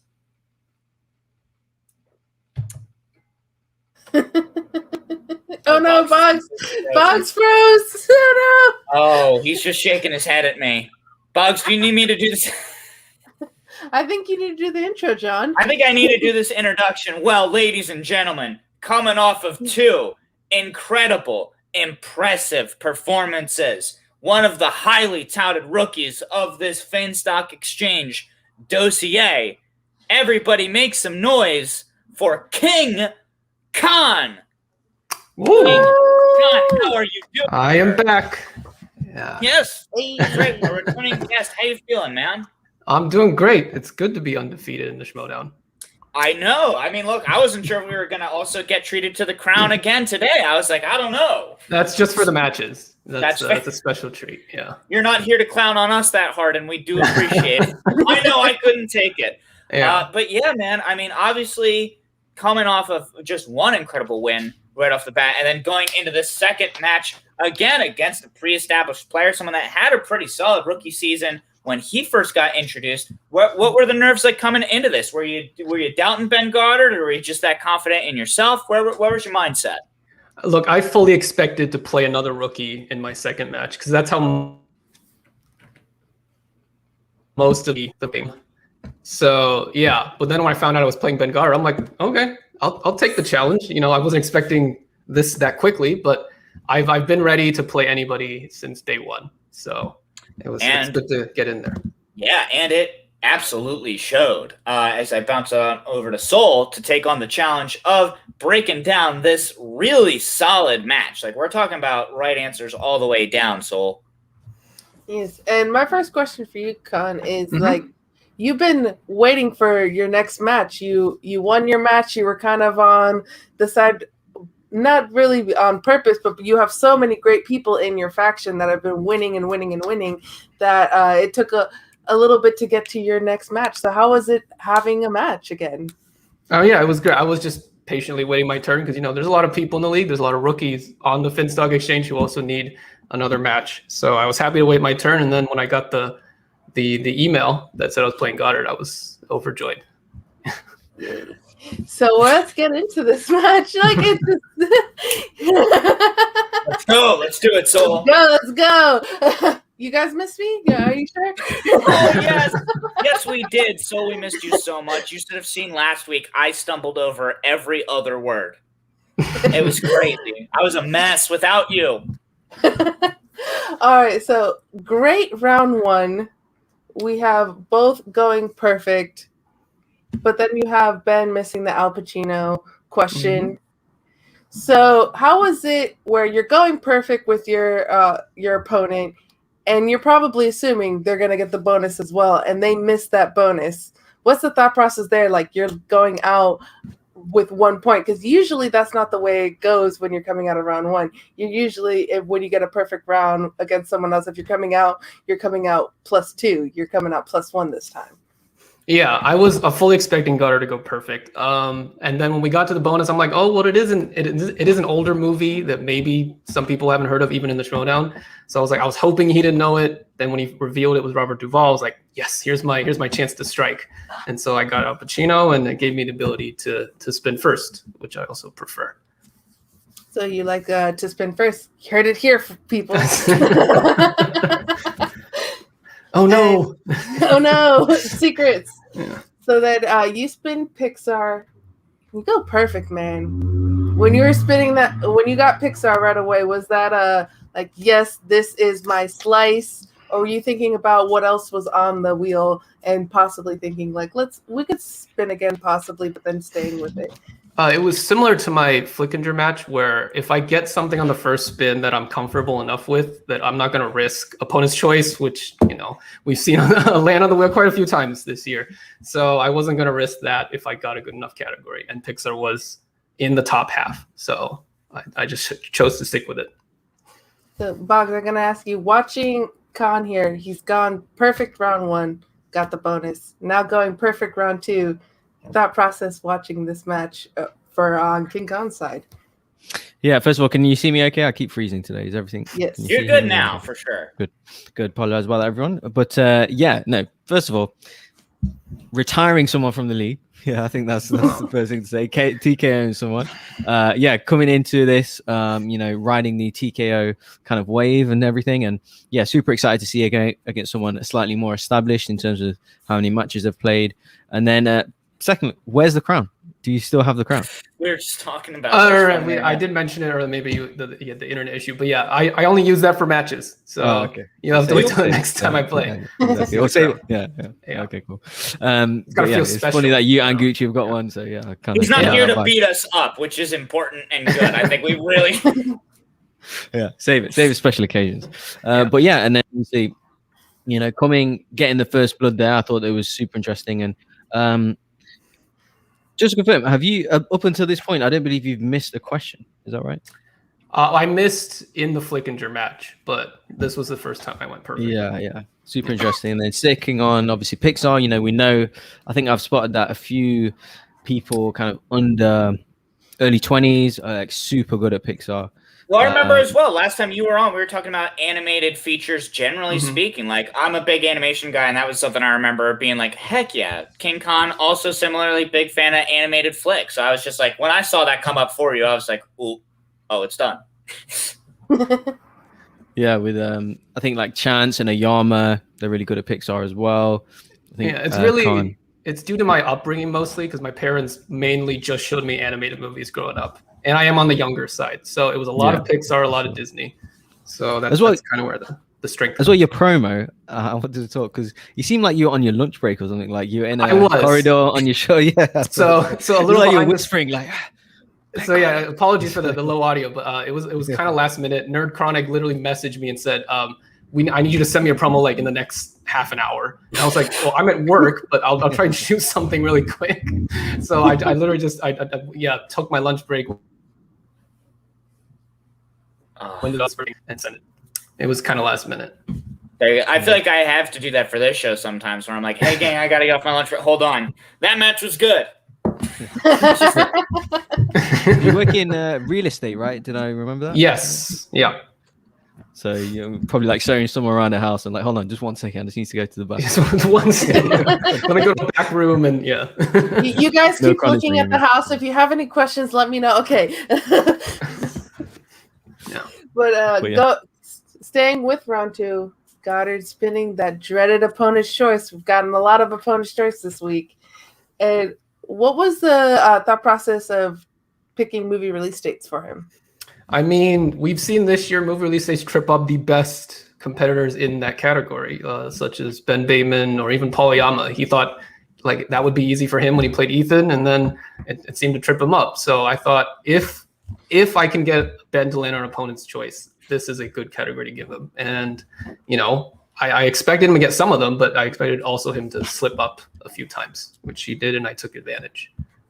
Yeah, and you were able to get 3 points with him missing Easy Rider question and then also missing the Eddie Murphy 1999 question. You're stealing both of those. And so you came out of round 2. Pretty big lead there. That must be nice going into round 3 with a big lead. Yeah, I mean, I fully did not expect to be up 8 points to Goddard at the end of 2 rounds. So it felt good. I didn't want to like fully relax because I knew round 3 anything could happen. But I was, overjoyed that it turned out the way it did. Going into this round 3, Goddard getting the Heat 2-pointer, getting his 3-pointer, Pulp Fiction, getting his Homeward Bound Sassy Cat. I don't think he knew the answer right away, but he was able to somehow meld his way into getting that answer. For the moment, were you thinking, oh, another TKO for the Finstock Exchange? I mean, the Madri, I was hoping that he would miss just so we could get another TKO. But props to him. He didn't lie down and just say, here, just take the win. Right. He wanted to make sure he didn't lose a point for his faction. And he got it. Maybe it was an educated guess, Sally Field, but props to him. You got your 2 and your 3, so I'm going to throw it over to John. Just the Goddard spitting opponent's choice round 2, and then just him able to avoid that TKO in round 3. Yeah, I think it's one of those things where it's a testament to how good he is as a player. The fact that he was able to just stick with it, get all 3 of those questions, keep it out of a KO range. It's why I'm never going to speak ill of Ben Goddard as a competitor generally, as we talk about since it has been announced that he and Paul Preston will be going up against the press room soon. So I definitely don't want to speak ill of his knowledge, But I think it was also like you could see it a little bit in his face. I think kind of coming out of that round 2 with that opponent's choice with that 4 out of 8. There's a little bit of defeat in his eyes. Like you could already kind of see where he's like, yeah, you know, it happens. Like I spun opponent's choice, so I lost. Like you could kind of see it in his face a little bit. And so I was worried for him going into this, where I was just like, oh man, I don't know. Does he have the heart? And it was one of those things where he absolutely had the heart to get every single question that was asked of him. But King Khan, I mean, it was one of those things where it's like, no, you had to go perfect. Yeah, unfortunately, if you're going up against some of these new Finstock Exchange players, and that just wound up being kind of curtains. It's the second perfect game by a Finstock Exchange rookie this year. That's true. And so far now, you haven't had to answer a 5-pointer yet. Mm-hmm. Are you ready for these 5-pointers when you do eventually will have to answer one? Yeah, I mean, I'm ready. I hope my opponents play well enough to get me to answer a 5. I'm just kidding. I'm just kidding. But no, I've in scrimmages I practiced like what the difficulty level of a 5-pointer is. It's probably harder in scrimmages than it might be in the actual game. So, but when the time comes, I think I'll be ready to hit a 5-pointer. Yeah. If I know Barbarian, he's probably asking you the hardest question imaginable. And it's not even just Barbarian. It's everyone in the faction tries to think of something to stump us. So I think we're prepared for almost anything that could come our way, 5-pointer wise. I do quite enjoy the cockiness that you have, like the self-confidence. Let's say, no, I think it's fun. I don't think there's absolutely anything wrong with it. You know, you're confident that you're going to win. You're confident you're going to get your points. Confident you're going to get a TKO. You know, that's what kings do, as the mighty Gucci said. So no, honestly, I think it's really fun. And it's confident in yourself. You know, there's such a deep kind of depth of just amount of players, especially in singles, that you think you can win. I mean, that's what it takes. That's the kind of chip on your shoulder that you need to kind of beat these people who are, you know, highly ranked or former champions or current champions. And like, you know, I guessed before, you know, Drew McWeeny. If you were lined up against Drew McWeeny, you know, having that confidence against someone like that, I think that's what's needed, and I like what I see. Yeah, because I think I came into the league with the biggest chip on my shoulder because I was probably the most unknown draft pick this year. So that only motivates me to show what I can do, and the cockiness just comes with that. So I just plan to continue that. If I start showing any fear, that's when opponents can take advantage of you. So the cockiness is here to stay. I agree. And I will say I'm here for it too. I love when an opponent not only has their cockiness and has that confidence, but then they also show the receipts as well. Right, so, you can back it up. Yeah, you can back it up. So you're confident and you're also playing really well. Absolutely. And one thing I would love to see some receipts from is the receipts of the wonderful patrons of John Roca in the form of Discord. Biggest reach so far of the show, I would have to say. You love it. But so we got some Discord questions, don't we, for King Kong? Yes, we do. And I love you, John. I love you. I'm trying so hard. So first we have from Jeremy Miller. He's asking, what's your favorite moment in any Pixar movie? Moment. Ooh. I mean, there's so many to pick. But one that I will default to is the death of Bing Bong in Inside Out. Of course. That crushes me. When he says, take her to the moon for me, okay, it crushes me every time, even if I'm just watching the scene on its own. That moment is so well done and so perfectly executed. So the one that makes me cry all the time is when Miguel is singing "Remember Me." Also a good one. From Coca. Yeah. Usually, if I'm going with a Pixar moment, it's probably one that made me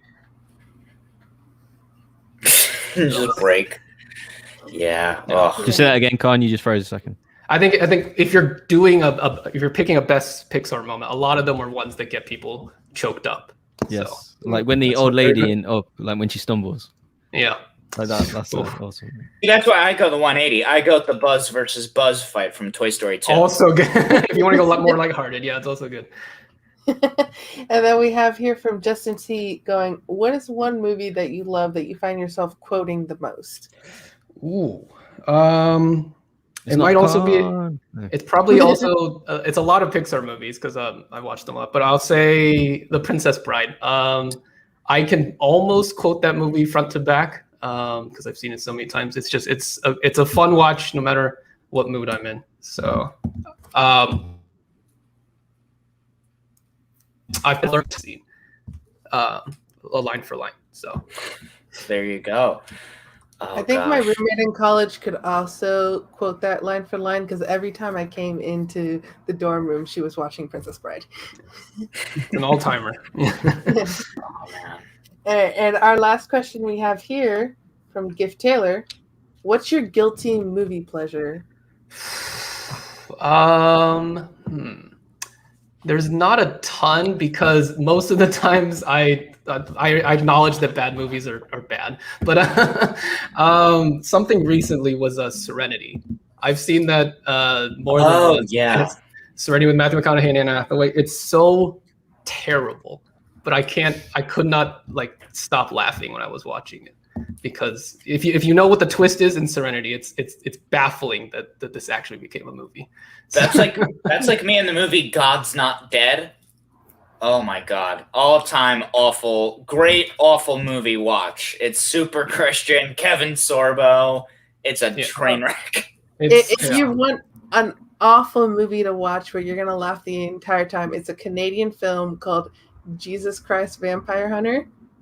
Oh, does he team up with Abraham Lincoln? Is that a sequel to Abraham Lincoln Vampire Hunter? Yeah, like there should be a crossover, but it's really It's going to be its own franchise at this point. Exactly, right? The best beards in fiction. Hunting vampires. There you go. And then we also got a Streamlabs. Thank you so much, Drunken Prayer. He goes, pop quiz. How old is Crush in Finding Nemo? Sorry, could be that it cut out for a second. Yeah, it says pop quiz. How old is Crush in Finding Nemo? I mean, I don't know if I'm allowed to answer trivia questions. That's actually right. It's 150. I'll trust that. That makes as much sense to me Yeah, as I trust anything. you as well. I mean, people know that, we don't know what NDAs that. Yeah, right. People know Pixar's a strength now, so. We'll say this, King Khan. I don't know what your Saturday schedule looks like. If you wanted to continue hanging out with us, it turns out we have another guest calling in, and I was clued in on this, so yeah, I'll stay. Fair enough. Well, folks who might be watching at home who are not quite clued in, we do in fact have this fourth special guest, also part of the Finstock Exchange, also part of an incredible match, a 2-division player. As of this point, we'll see, what he does if he winds up hopping into teams, but he's a real big threat in Inner Geekdom, and he's an even bigger threat in singles. He is the Barbarian. Woo! How you doing, man? Doing great, thanks, guys. How are y'all doing? Doing all right, man. Hope you're having a good Saturday. I love the mustache, man. Right off the bat, I'm jealous. Oh, there it is. Nice and close. Beautiful. Yeah, before my match with McWeeny, I hadn't had the wax ready yet, and I told him, wait, there's an emergency. I need to get my mustache wax. It's like, look, you don't grow out a vaudeville style mustache to not make it look like a vaudeville style mustache in a match. I mean, that's what you do. I want to say real quick, you guys were calling King Khan cocky, and I tell you, in the words of a fellow great Detroit, Michigan representative, it ain't cocky if you back it up. And King Khan has 100% backed it up this season. He is everything the dossier said he is and more. Agreed. No doubt about that, man. 100%. I'm so glad to have you on, especially because, it's tough to see a really great competitor take some tough losses. I mean, obviously you came off of a really tough loss against McWeeny just now, but then also a really tough loss in Inner Geekdom, like I was saying, against Alex Damon. What has life been like in the world of the Barbarian? Well, thank you for rubbing salt in those wounds. Sorry. It's like I said, they were great performances. As if he's not already, Yeah, they'd almost healed, but then, rubbed a little on it, so thank you there. No, look, I've said before, the thing with the Schmoedown is that in every match, at least 50% of the players lose.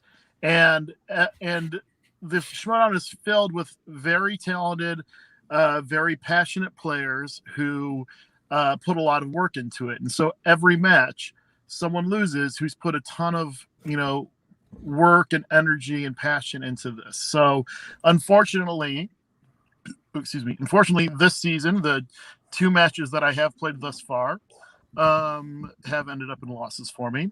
And, I have to take the losses in stride and really just, I treat each loss like a learning experience. And I know, the Tyrant made a joke about that with the Quirky Mercs in his match. But I do after every match I lose, I look, it's like, okay, what went wrong?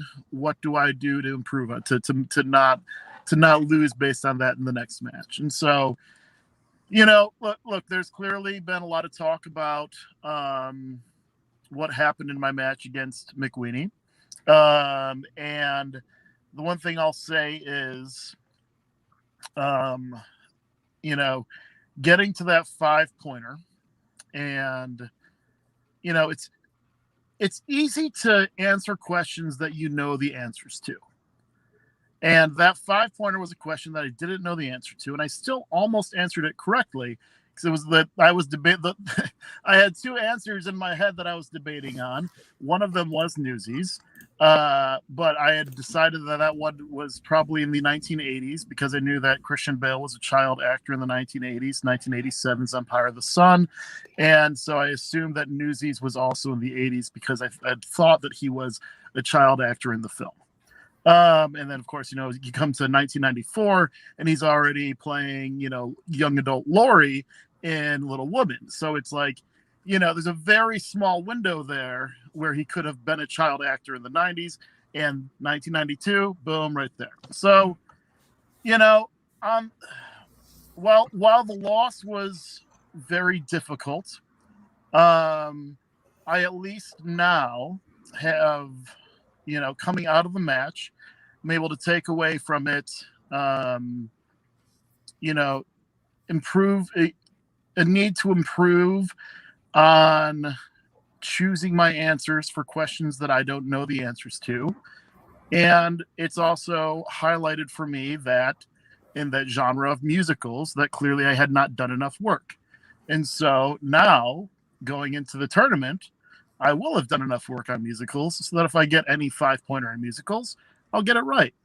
If anyone tries to look at that and look at, I got a musicals question wrong in the free-for-all as well, which was who directed Rent, which Rent's just a musical that I've always had a intense dislike for. It's like, the whole point of like a bunch of privileged New Yorkers like, hey, why do we have to pay rent? It's like, I don't know, man. Maybe because like everyone does. Get a fucking job. Oh, am I allowed to curse out here? Oh yeah, this is Roka's channel. All right, good. At any rate, so like I personally hated Rent and had avoided it, and also I feel like this match really came down to I lost because I'm not a good enough friend because Kevin Smets is in the film Newsies, and had I been a better friend and watched Newsies because Kevin Smets was in it, I would have gotten the question right. But I lost because I'm a bad friend. So there you go. Well, listen, right off the bat, as someone that is friends with a friend of yours, Eric Barnes, I can say with 100% certainty you are not a bad friend, and your commitment is never in question. I've heard nothing but wonderful things about you, and I wanted to make sure we get that said. But also I wanted to say as well, you're talking a little about, sometimes, only knowing what you do or don't know. One of the other things that's been talked a lot about with you is your involvement in putting together the Finstock Exchange dossier with a lot of unknowns. Mm-hmm. And you can't look at this faction and not call that a victory. Like, even if that's something where it's not directly reflected in your record, like, there are at least, like, 4 W's that we could easily add to that and just be like, no, it counts. It's fine. Look, what we say in the Finstock Exchange that every one of us has a piece of everyone else's win. And so I have a piece of, I don't know what our record is right now, but we have the most wins of any faction. So I have a piece of all of those wins. And, when it came to my match against Damon, I had prioritized at the beginning of the season, and I prioritized in the off season, building the dossier. And I'm not going to lie, like I spent 3 months building the dossier. It takes a long time to interview that many players. And it was a great experience. And the best part about it is I got to meet so many great competitors and make so many great friends. It's like I feel like all these new rookies, are coming into the league and barely know anyone, but I kind of know almost all of them, except one or two of them. I didn't interview too many Star Wars, but a few of them. But at any rate, but because I spent so much time focusing on that, and then at the beginning of the season, once we had the draft, I spent a lot of time focused on getting prep material ready for singles and teams, because we knew right out of the gate we were going to have singles matches first. The first match we taped was Lomas, and they added like 90 new wheel slices. 90, but like they added a ton of new wheel slices this year, and so that was a lot of work getting prep material for all those new wheel slices. And so by the time I started prepping for my match against Damon, I was going through, they added about 100 new movies to Inner Geekdom this year.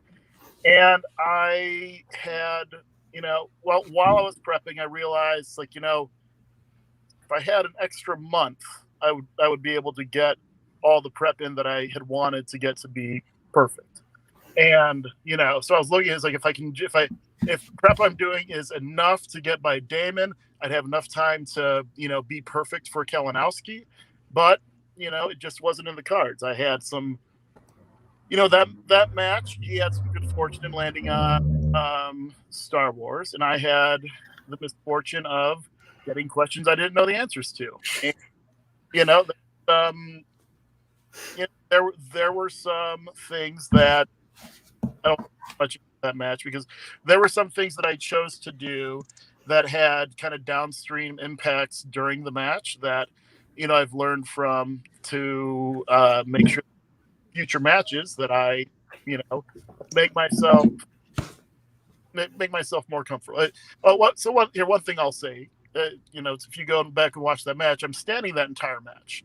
It's not the first match that I've stood during, but it's I'm someone who like Ben Bateman, I have a history of back problems. I have a surgically repaired spine, and so normally it doesn't bother me, but as that match was progressing, I was getting more tense because it was a very stressful match, and it was causing pain in my lower back, which was itself distracting me while I was trying to think.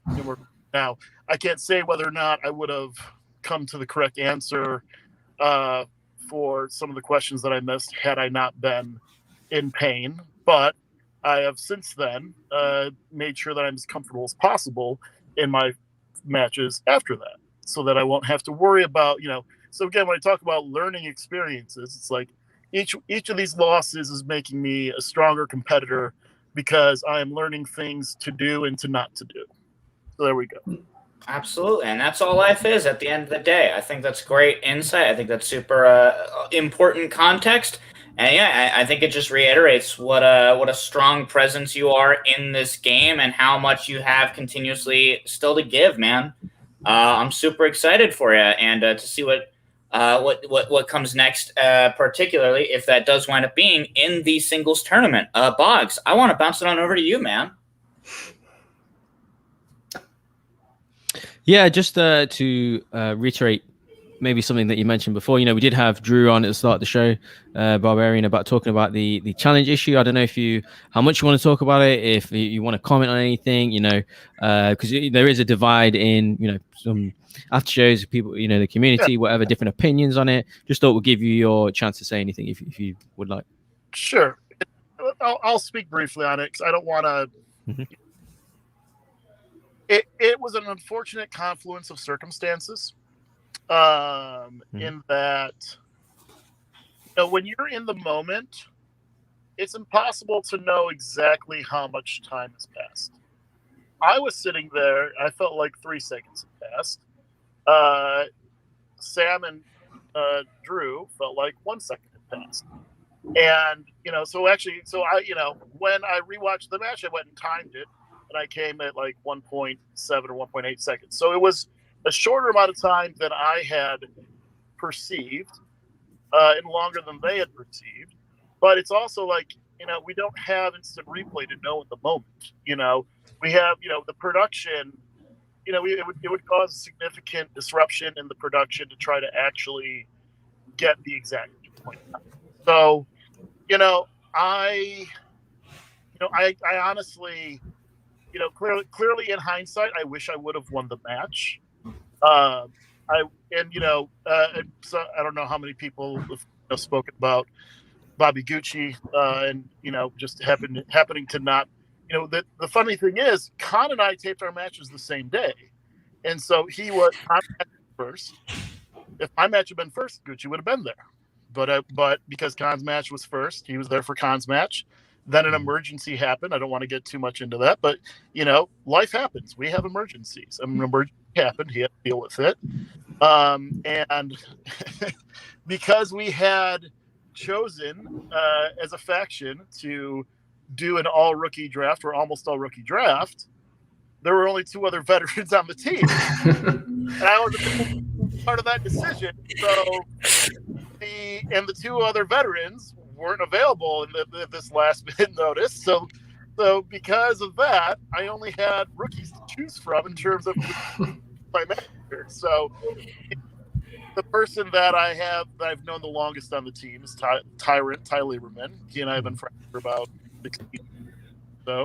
And so I said, all right, bring Ty in. I knew he'd bring it. And at the end of the day, 99% of matches, the managers don't actually do a lot. Or at least for players like myself who have a good head in terms of how they're going to play the game. But this was a match where we would have benefited from having a manager or a veteran presence to more forcefully argue Sam's counter, but we didn't have that, and I wasn't prepared to argue clearly. Tyrant wasn't prepared to argue clearly, and it's had there been someone there arguing more forcefully, would have the decision been differently? I don't know. It's hard to say, because again, it's I feel like if there had been instant replay, which there isn't, it comes out differently. But without the benefit of instant replay, there's really it's got to be a judgment call, and and I feel like I would be more upset about it if he had said something completely different. If he'd said Rio Bravo. Oh wait, no, it was True Grit. What he knew the answer. He just said the wrong part of the answer. This is more like Flash instead of saying Flash. So this wasn't like he said technically, yes, Rooster Cogburn is a different movie. I know that. He knows that. But Rooster Cogburn is also the name of the character that he won the Oscar for. And that's why he said it. And it's in the moment, the funny thing is, in the moment, I hadn't missed a question at that point. I was going perfect. Yeah. And by him being given those points, it did give me the opportunity to set a record. And I was this close to setting that record. And so I wasn't that upset in the moment that it had happened. So yes, if you go technicality, well, but at the end of the day, we've got a lot of people working very hard to put on a show, and we're doing it to the best of our ability. And sometimes things can't be called 100% perfect. Things can't be called chalk. They, if we, going back, if we look at the rule book and whatnot, sure, it would. But again, the rule book also is written with the acknowledgement of we don't have someone there timing the amount of time, and they give the leeway to the judges to make the judgment call, and that's why it happens. So it's and again, it's I'm more upset about missing my question than I am about him getting awarded those things. Yeah, that's what I could have controlled, and I followed the wrong. When I was going through the answer, I followed the wrong logic, and I'm hoping for, if the Schmoedown gods are fair and just, the extra prep that I put into musicals because I was asked that musical question and missed it will allow me one day in a future match to win my title belt. Comes back around, no doubt. No doubt. And I just want to say that I appreciate like just the attitude about it. This makes me look at you and go, man, if he's not gonna have a belt pretty soon or something, because like just the way that you're talking about it, I'm like, this is a champion right here. And if anyone thinks that they can put musicals and give you that in like an opponent choice or something, and you're not gonna completely rock it in your next match, then they're a fool. Like, Oh yeah, just Con can tell you. I spent the last 2 weeks in our team faction chat talking about nothing but musicals. I got delivery of 5 new musicals yesterday. I'm going to go home and watch, the Evita and Funny Girl and what were the other 3? I had. Did you say Phantom was one of them? Of the opera? Phantom, Sweeney Todd, and. 5th one. I forget the 5th one that I got those came in. I have a new favorite musical that I watch, which is Man of La Mancha. If you haven't seen Man of La Mancha, yes. I fucking loved it. Underrated. Not enough people have seen it. No, well, I think part of why it got underrated is because it came out in '72, which was the same year as Cabaret, which Cabaret was like the big awards frontrunner that year. I mean, it won director, actress, supporting actor, and I think it kind of overshadowed Man of La Mancha. It was my just kind of guess. I don't know that for a fact, but I'm just thinking like in that year you've got these 2 amazing musicals, and one of them got lauded, and the other one had 1 or 2. But I gotta up my musical knowledge, man. I feel like the number 1 musical I think of when I think of favorite musicals is a friggin' parody musical of Aladdin that's on YouTube. It's like someone did Aladdin, but it's like Wicked, so it's like the story of like, what if Jafar was the good guy? It's good, but it's like so absurdly niche. Where it's like that, A, not a movie, John. B, how do you even find these? What's going on? I guarantee you they will never ask that in the Schmoedown. No. Of course not. No, why would they? And that's why I won't be a part of it, and I'll be right to be excluded. God, I want to bounce on over to you, man. If you have any kind of thoughts or words of praise or comfort or just general musicals when it comes to the Barbarian. I mean, the Barbarian is the heart and soul of the Finstock Exchange. He puts so much time into all of our matches that it's disappointing that he doesn't have a win yet. But I know he will get one this season, multiple wins this season. And so him brushing up on musicals is funny, but it's also really going to help him. I think I told someone in our chat that Newsies is now his Remember the Titans. So he's never going to miss a Newsies question now. So yeah. Trust me. Yeah. I sent next to good old 10-pin over there, and exactly. Oh, so gosh. I have the fullest of confidence in the Barbarian to bounce back from this. Heck yeah. And I believe we actually have a stream lab or a super chat that our producer Sean is going to be coming. Oh, no, he's just going to put it right on up there. Bryant Brawler, big friend of the show, constantly giving us some delightful money to ask this delightful question. I love it every time. Hey, Barbarian and King Khan, do y'all have a favorite Pokemon? I mean, it's so hard to choose just one.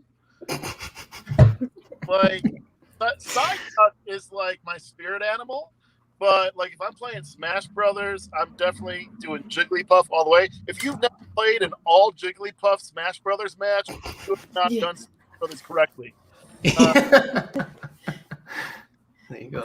I think I've done all Kirby, so I gotta switch it up and go all Jigglypuff. Yeah. That all Jigglypuff match, it's amazing. I've had a Kirby Jigglypuff, like all Kirby's and Jigglypuff, so maybe I just need to focus on one or the other.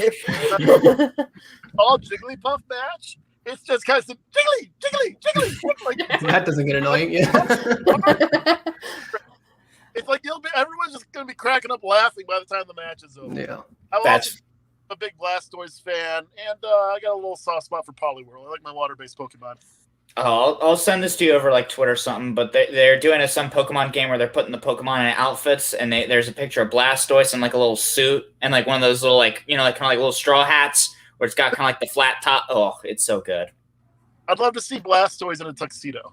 I'll send this to you right away. Soul, are there any other questions for either of our guests? What about Khan? What was Khan's favorite? Oh, yes. I mean, I might just go with the funny answer and say Kangaskhan because of obvious reasons. But I mean, I'm a fan of most Pokemon, so it's hard to pick a favorite. There you go. Yeah, and no more questions, John. Fair enough. I mean, how can we top best favorite Pokemon? How can we? Right. Truly. I'll ask the Barbarian quickly. Obviously, we've got a teams tournament coming up. We've got singles tournament coming up. IG tournament as well. Is there certain maybe one that you're looking at, or in terms of I think Ty was on the show last week as well, maybe indicating a potential teams thing going on. So any way you're gonna direct yourself, or all three, or what's your plan?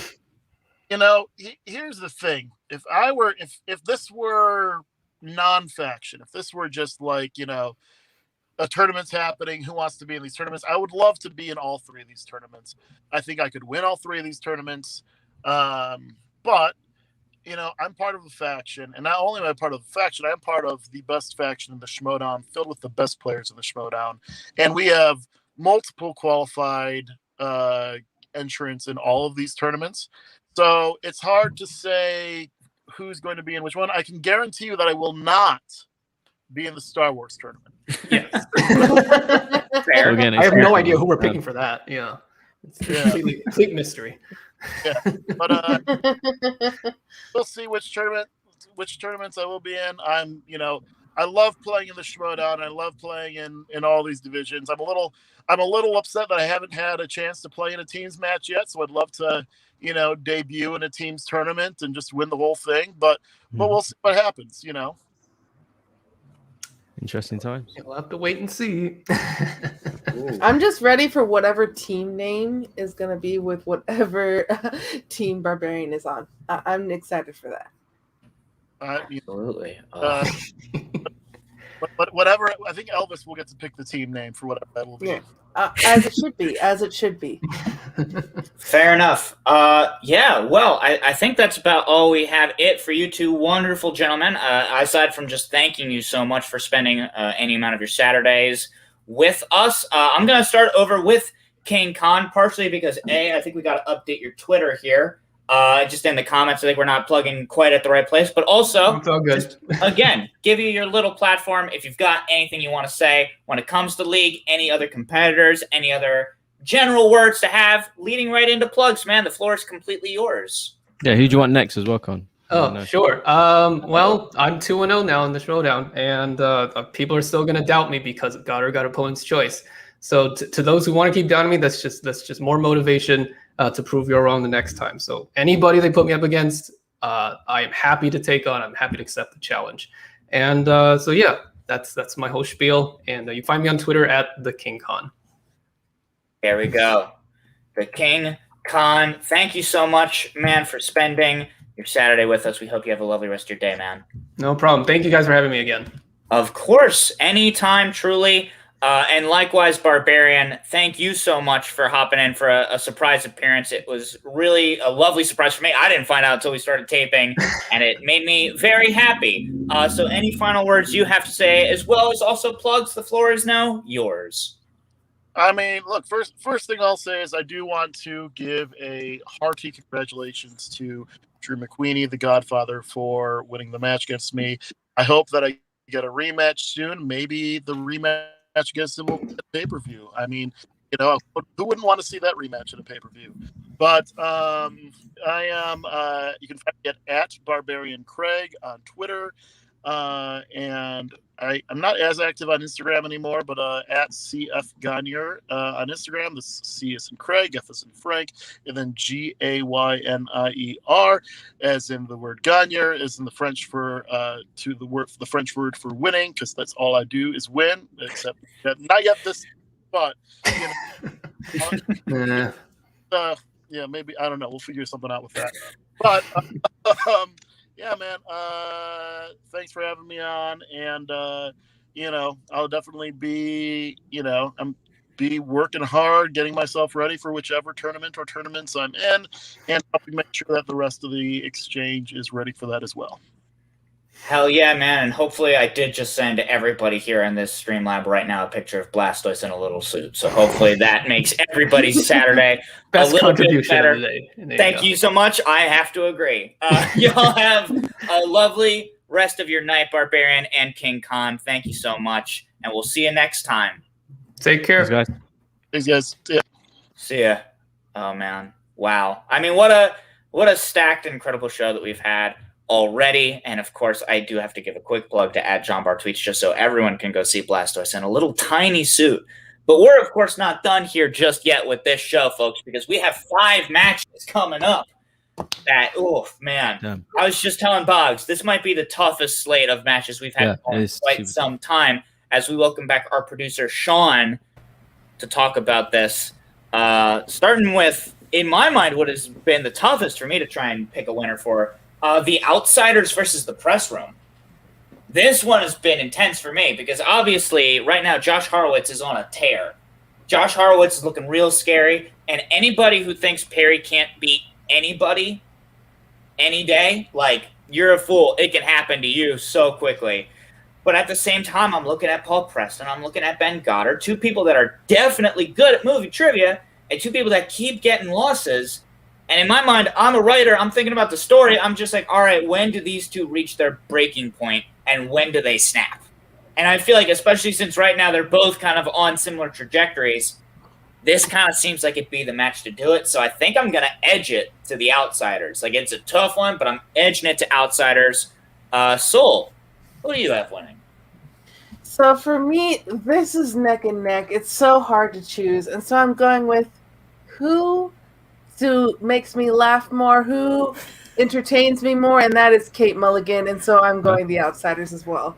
There you go. Coy call out. As we bounce it on up to Sean, who do you find the most enjoyable, and also who do you think will win? Enjoyment is fine either way. I just think Paul Preston and I think has a little grind to pick this year. I think he's got a bad luck. He's a better player than he's shown, and I think he's just going to carry the Outsiders through. So I'm going to pick the Outsiders. There you go. Sean said he could have found me entertaining, and he chose not to. Boggs, I'll bounce it on over to you. Who is your pick for this match? He did 2 quick questions though. So is the Den your second favorite faction, by any chance? Kate's just my favorite person in general. Okay. So I haven't decided faction-wise, but, like, I just love Kate. Okay, fair. And John, you never do the roundup of last week's matches. I'd like hearing myself. Number 1, you never do it. We know your position ain't great, but still, I'll do it. I'll I'll do do it it after this. I'll do it right after this one. I'm not last. Settle down, Bobs. Let's get So, let's make your pick and let's keep going. Okay, we can still say I'm number 1 later. But anyway, the answer is I agree with Leah Logan and Jerry Miller in the chat. The Outsiders, they need it more. Like, I feel them 2 need a win. I feel they need that. Like, especially Paul Preston. Like, the amount he puts into it, he's actually played really good this year. Really, really good against JTE. Lost on the 5-pointer. He obviously beat James White in that teams match. They kind of went all the way with Lightning Time, I believe. So yeah, they came really close with that one. I feel like he is just comes up that bit short. So I think this is the kind of hopefully the turn this year, and yeah, the Outsiders. Well, and speaking of somebody that apparently needs a win, wasn't enough that his nation won the football game or whatever. Now we got to go ahead and talk about what are the picks? John. What are the picks? Well, first I'll give Colin's pick. Colin picked the Press Room, so he's veering away from us. And the current standing at the moment: Colin with 37 points, John Barr with 38 points, myself with 50 points, Sean with 53, and Boggs, you did have 2 points lead over him, but now you're only 1 point lead over him. I know he's catching up. Damn, you're also catching up, so as well. You're only 4 points behind. You're like 20 points behind. So I need to step my game up. Oh, all right, calm down. 50, I didn't know numbers got as high as 50. Is John playing? Well, 2 people that are playing next week. It's Brother Lomas and Beth May. It's Brother Lomas and Beth May of the Finstock Exchange and the Quirky Mercs, respectively. Soul, I'll start with you. Who do you have for this one? Again, I'm going with who entertains me more, and that's Brother Lomas. Wow, that is maybe the hottest take. Wow, my goodness. Sean, who are you picking? Beth May is pretty entertaining, but I think considering watching their first matches respectively, I think Brother Loomis had a better showing. So I think I will have to go with Brother Loomis to take the win, to get his first win. Fair enough. Boggs, how about you? Totally agree with Sean there. Yes, Beth May is entertaining. She probably, arguably, is on the best promo this year with that whole workout routine that she done. But I think, yes, he is correct that I think Lomas has shown more in his match in terms of being winning the match anyway. So, yes, I'm picking him. Yes, correct. All right. Well, you all came very close to giving Beth May her full due. So I'll go ahead and tip us over. I'm choosing Beth May. I was just quite frankly not super impressed by the Lomas experience, as it were, coming out of his match with Frankie Alvarez. Whereas I think that match with Jess Schloeth was really tight. Like, especially on a rewatch, it is super interesting to see like how like kind of neck it is. So I'm going Beth May to keep things interesting, but also because I think she could do it quite easily. You know, there's a reason that she is so immediately the draw of attention. It's because A, she's hilarious, but B, like she's got to know her stuff. Like you don't get to be this big in this league without having some movie knowledge. And Colin is joining you. He has also picked Beth May. Thank you, Colin. I hope your family's giving you big hugs as we talk about the third match. Jader Karamo of the Den, Soul's favorite faction behind S.W.A.G, going up against Eric Zipper of S.W.A.G, Soul's favorite. I think we gotta save Soul for last so she can wrestle with her emotions here. Sean, who do you have winning this match?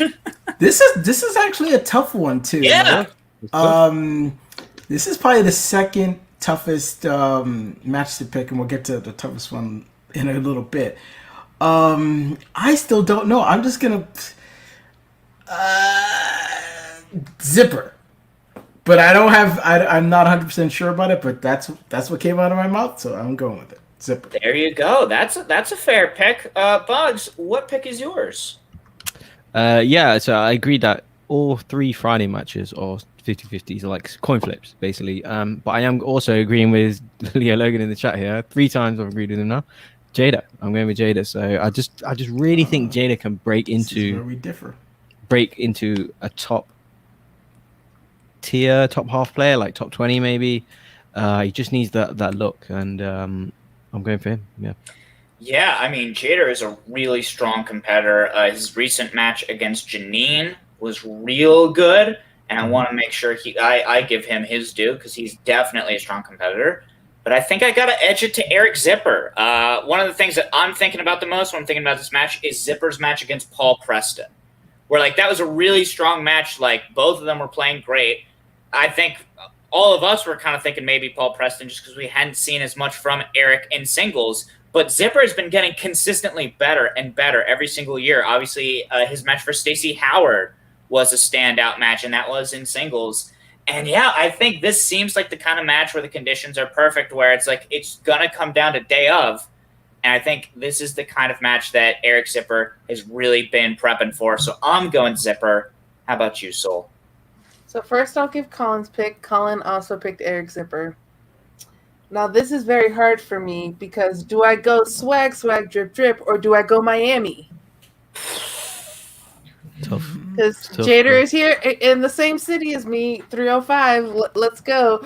But I have been on the record saying Eric Zipper is one of the most underrated players in the movie Trivia Schmoedown, and I feel that because I have said that and I still believe that, I have to go with Eric Zipper.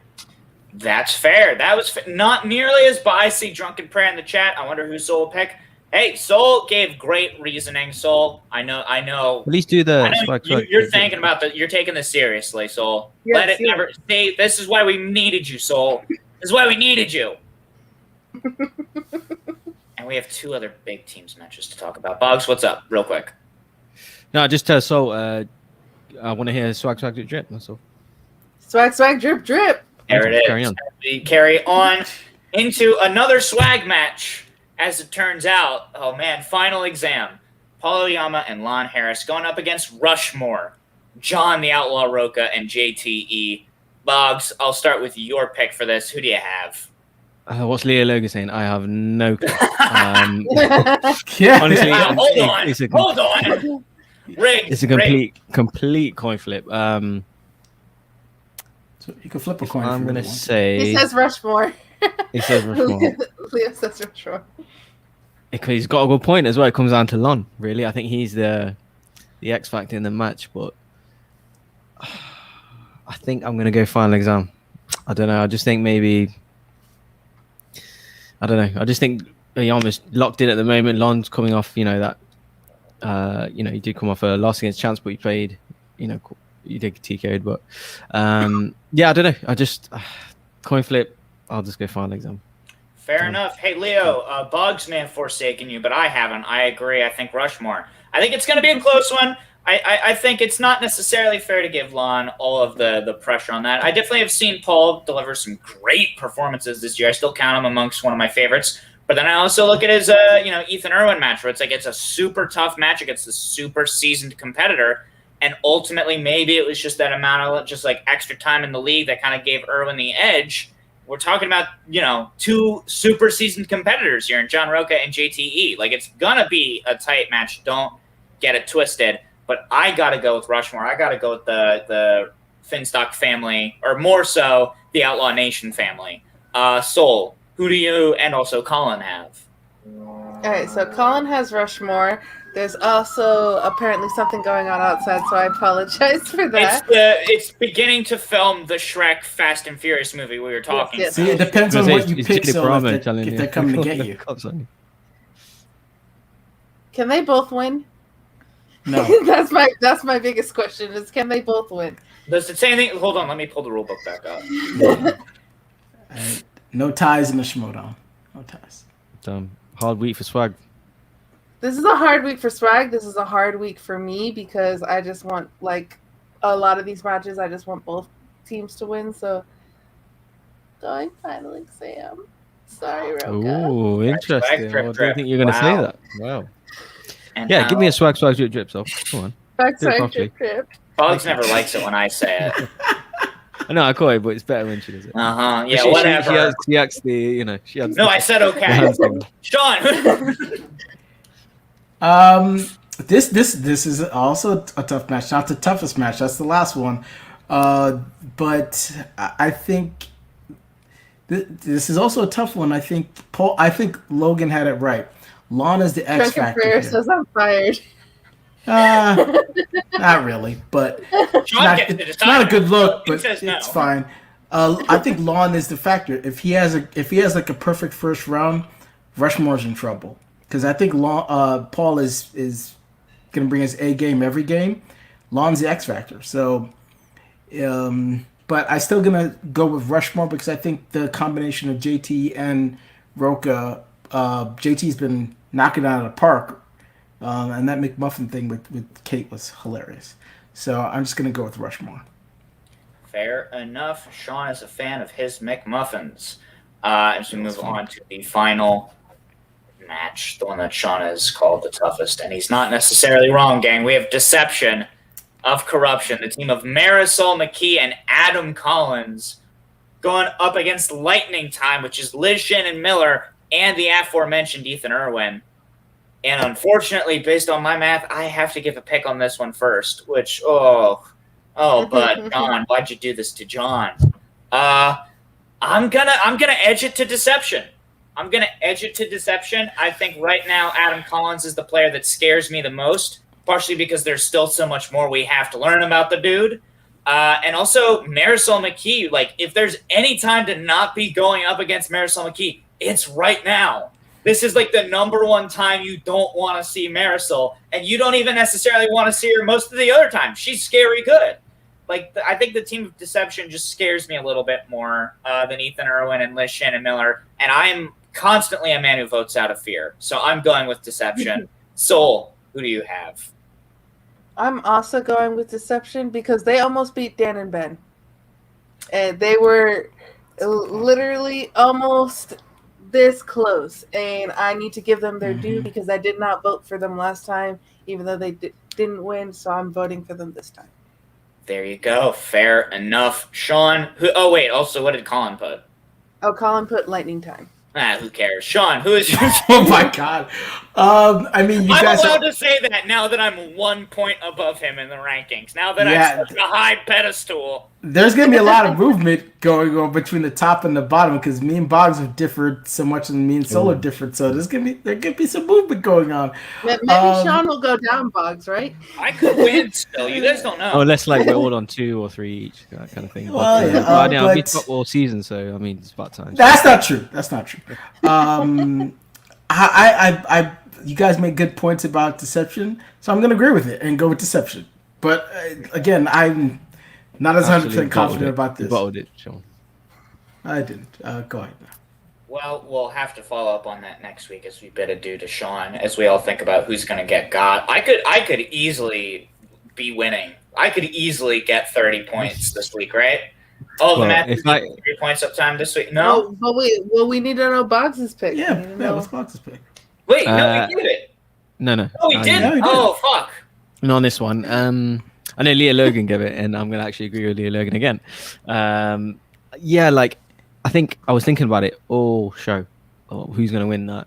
And I was thinking in my head lightning time, but just throughout, something just snapped, and I thought, deception. And I think Jeremy Miller summed it up really well there. Like, Marcel is just another level right now. And lightning time did lose by TKO against Rushmore. So I just think, I know Ethan's on fire right now, but I just think deception, Marisol's got a huge match coming up. Adam's going to have been this little tournament, I think, with Schneider and Chance and someone else. So yeah, I don't know. Or like a rumored tournament. That is a great point. Lightning Time lost by TKO on their side of the bracket, whereas Deception almost won by missing a 5. So I think in that point, that's a great point, Boggs. I forgot about that. Yeah. I'll go Deception. That's what I was thinking about Final Exam as well, and Rushmore. Rushmore lost really close. Final Exam retired. Finding Fathers, so there's a bit of maybe nervousness there from Rushmore, so who knows. A lot going on. Great matches. All Friday is just like pure 50-50 matches. So really, oh my gosh, we're gonna have to stay up late. It's like stressful. Like, oh my god. Yeah, thank God I have Friday off from work, man. Honestly, that's gonna be a toughie. But now, of course, Sean, you can bid adieu. I think I just got confused because you and Sean just kept arguing right up at the end there. I was just like, oh no, the boys. We got to cut away from the boys. Well, unfortunately, now we have to cut away from all 3 of us because that's the end of the show. Now we have to say goodbye to everybody. As I say, thank you so much for watching this show. And thank you, of course, to all 4 of our incredible guests, Drew McWeeny and the Barbarian, both from their match. And then, of course, King Khan and Frank Moran as well. All wonderful people. And thank you all so much for watching. Thank you to everybody who sent us a Streamlab and a Super Chat. Super appreciated. Thank you so much to everybody who is part of the Outlaw Nation Discord, which we plugged earlier. And then as well, like I said, if you're watching the video, don't forget, once we're no longer live, it would be really helpful if you could just leave us a like. Leave us another comment. We're always happy to hear from you and talk about your thoughts, especially when Boggs can use them as his own picks. Sir. Boggs, do you have anything you want to plug? Yeah, just reiterate everything you just said. Also, I do apologize about my tech issues today, dropping in and out and stuff. Also, just thanks for the 4 guests we've had today. We've never had 4 on the show before. Thanks for being so available and stuff. I'd say please like the video, of course, comment. We got loads of comments on the last video, which is great. You all get shouted out by Soul. And just follow us on the Pop Culture Universe. We do trailer reactions, reviews, Bad Batch, Loki. We're reviewing the Tomorrow War. We've got a plethora of trailers dropping the next week. So really fun stuff over there. And thanks everyone, and see you next week. That's right. And Soul, thank God you're back. Huh? Thank God. What do you have to plug? Literally, Boggs did it all for me. Just go check out Pop Culture Universe, and then you did the other part for me of make sure that you comment, because then I get to read your comments and read them out loud for everyone, and I like doing that. So make sure you leave a comment down below. There you go. Fair enough. Home as well. And hashtag it's coming home. Tishka, all you missed is that you got to leave a comment now. Now you got to leave a real comment. now that you just plugged in. As for me, I already plugged a bunch of stuff, but I'll say, hey, if you got an extra second or two, at John Bar Tweets on Twitter and Instagram, I'm always getting up to stupid stuff. But that's going to be it for this episode. Tune in next week where we're going to have a jam-packed episode talking about 5 huge matches. Who knows how many guests we'll have for that one, but it'll be a treat regardless. Thank you so much for watching, and have a lovely rest of your night. Peace. All right, what are some other... John Bar, I missed you so much. I missed you too, dude. Holy cow. I was doing so well this episode, and then suddenly, no, Bobs, we're not talking about you. I was just completely goofed it on that Sean